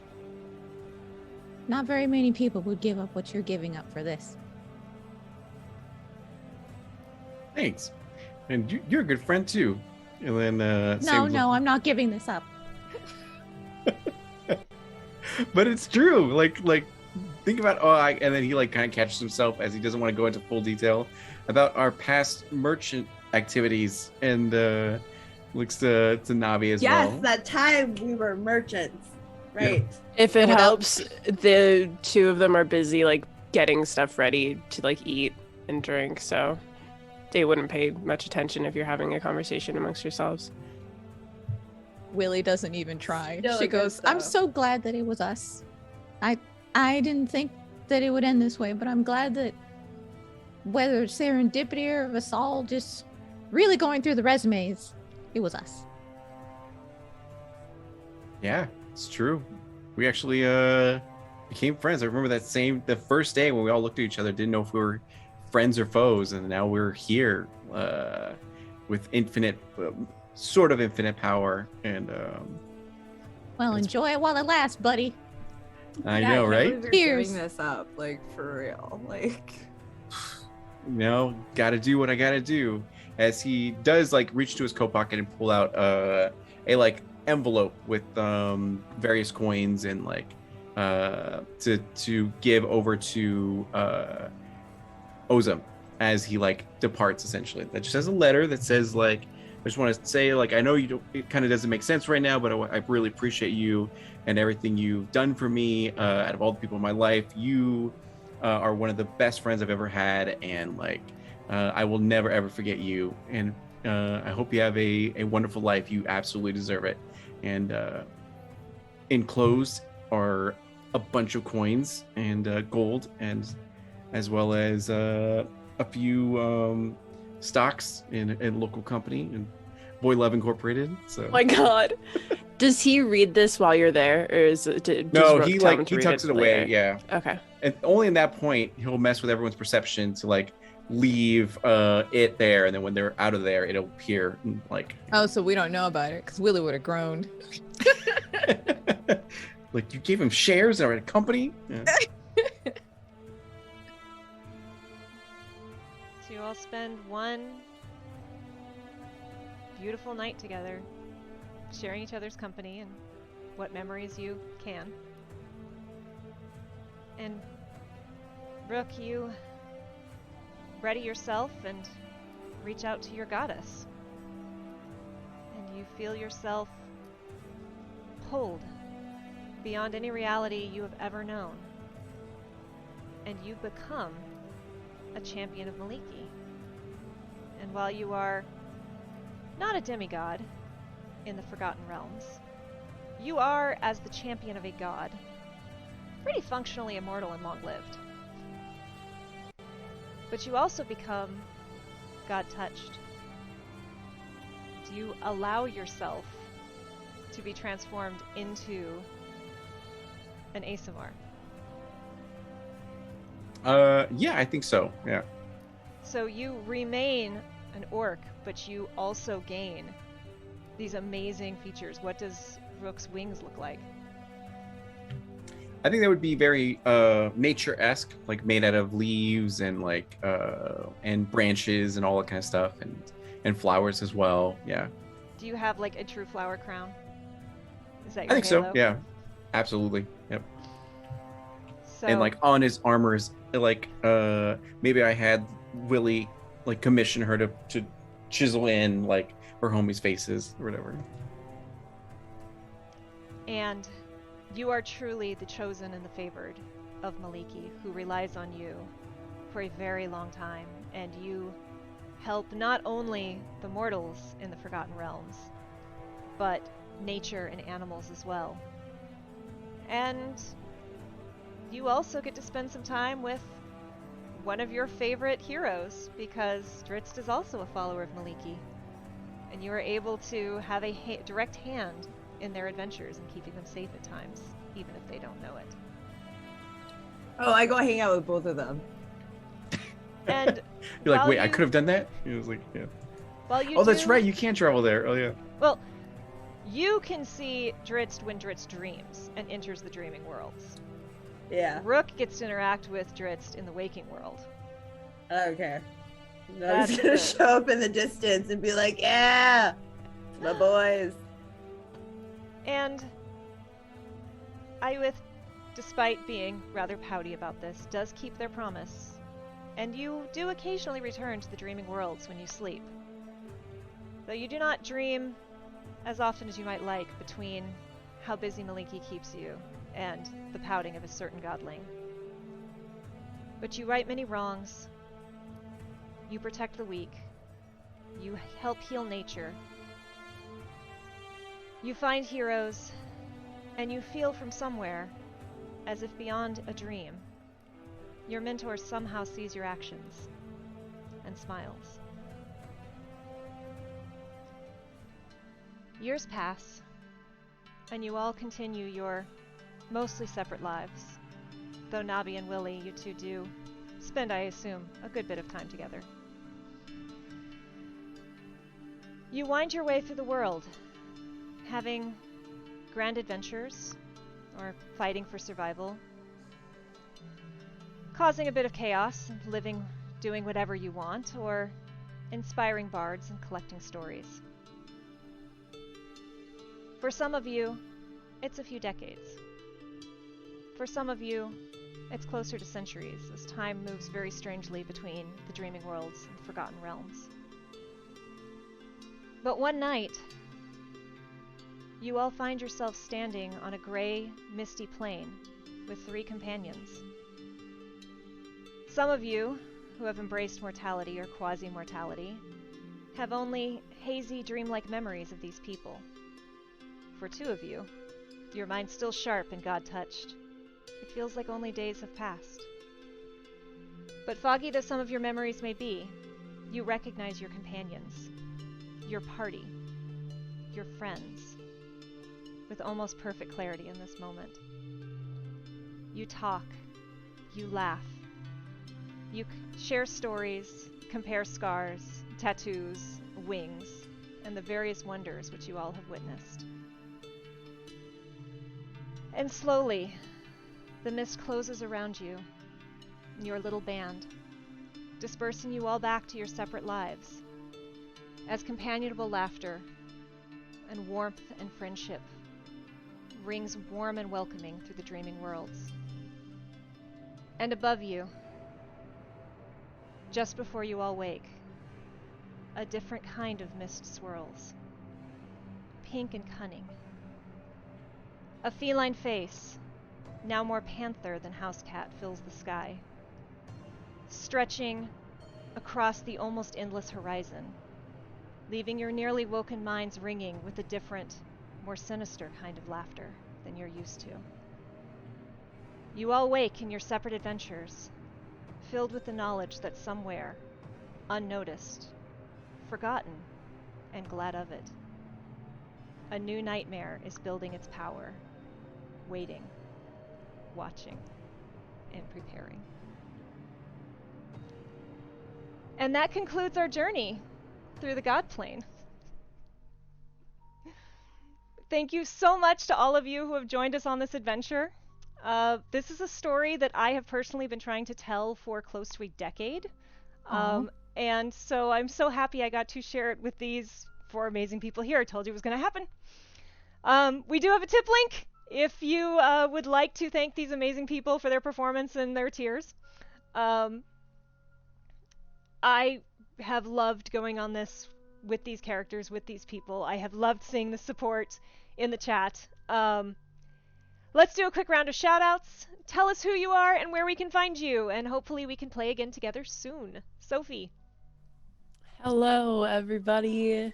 It's me, Sophie, aka at Subatomic Mints or Not So Gladiator if you've seen me in the chat. So sorry for the internet issues before. That was It fun. happens.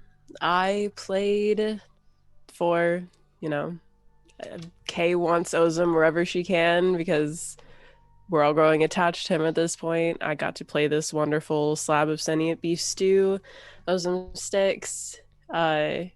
Kay, you are incredible. Thank you for allowing me to be part of this journey. It was wonderful and everything that I hoped it would be and more. I'm so proud of you for being able to tell this story and for including all of us in it. And I love you. And thank you. And thank you to everyone who watched for being here with us every step of the way. Emily. Yeah, thank you, Emily.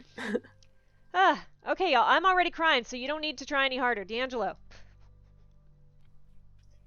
Yeah, my name is D'Angelo Murillo. You can find me on all social medias at _D'Angelo. And this was amazing. Yeah, this was like a really, really fun experience. As a forever dungeon master, this was the first time I ever got to like do a campaign and complete it. And it was beautiful and wonderful. Yeah. And the cast was incredible, like as well. I really, really hope we get to play again together because like it was too good. Cassandra. That is me as the newcomer to this entire experience. Just to give you guys some behind the scenes information. Kay basically came up to me and said, "Hey, I'm doing a D&D thing and it's going to be streaming. Do you want to try it?" And I'm basically the new guy in this new world, and it was a complete blast. It was great to do something incredibly spooky, to adventure with people that I've never met before, but now I feel so bonded to. And it was so great to see something that has been a long time coming that you've been building towards come to this fruition. That's been a lot of fun. And I mean, Willie is just a joy to play. And I'm glad that you guys gave it a chance. Also, Cozy Spoon, you can find me everywhere on Social Spoon, Cozy Spoon. You did so great, and thank you for trusting me for your first like D&D experience. I'm sorry, Jen, it's your turn. You're gonna have to. I can't. I'm over here too. I'm with you.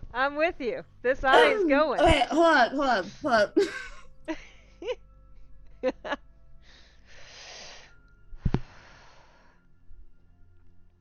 I don't finish video games, so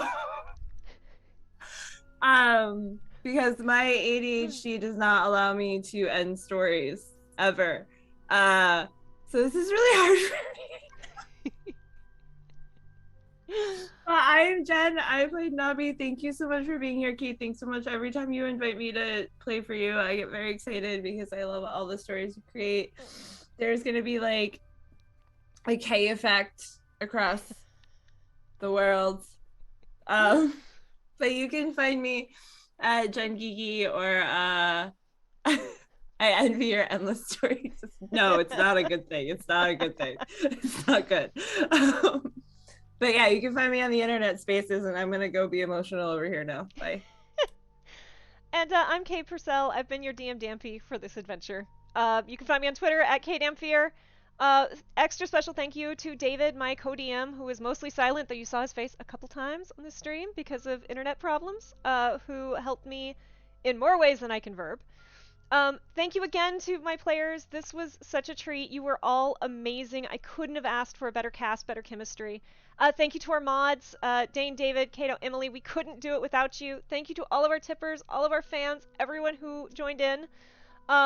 thank you for spending your time with us. There is nothing more valuable than your time. So you spend a lot of time with us on this adventure, and I want you to know I appreciate that so much. I hope you enjoyed this module. Dave and I are going to be hard at work. Godplane is going to be a module we're going to put out, so you can run the Godplane yourself, either as a standalone campaign like this, or as a Domain of Dread, if you like to play in the Forgotten Realms. That's going to be available on the DMs Guild soon, I hope.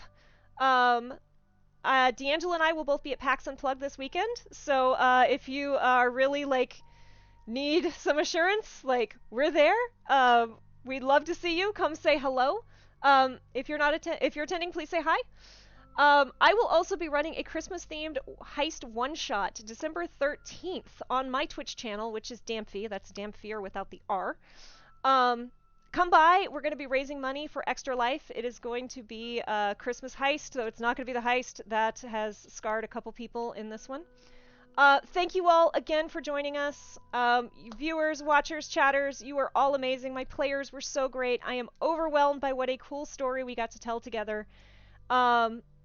This feeling right here, this is why I love D&D. So thank you for giving me that rush. Thank you all. Remember, be kind to yourselves and be excellent to others, and I hope we'll see you in the next adventure. And don't forget to watch the after show when it goes up. Watch the after show, and before we go, everyone in the cast, you need to look at the stream because we have a very special send away. I'm ready to cry. Look at him! Oh, Cozy looks so good. This is super good. Oh my gosh. Isn't it amazing? It. Can you please tweet that or link it into chat? So I will. Oh yeah, It will, sure. Okay, it will be everywhere. And I couldn't think of a better way to end this than with this amazing art that Cassandra made for us. Oh, makes my heart warm. Thank you all again. I am full of all of the feels. I couldn't have asked for a better crew. So thank you again. And before I keep gushing, I'm going to switch this over. And we're going to do an after show. So check that out. That will be up soon. And see you soon, y'all. Bye. Bye.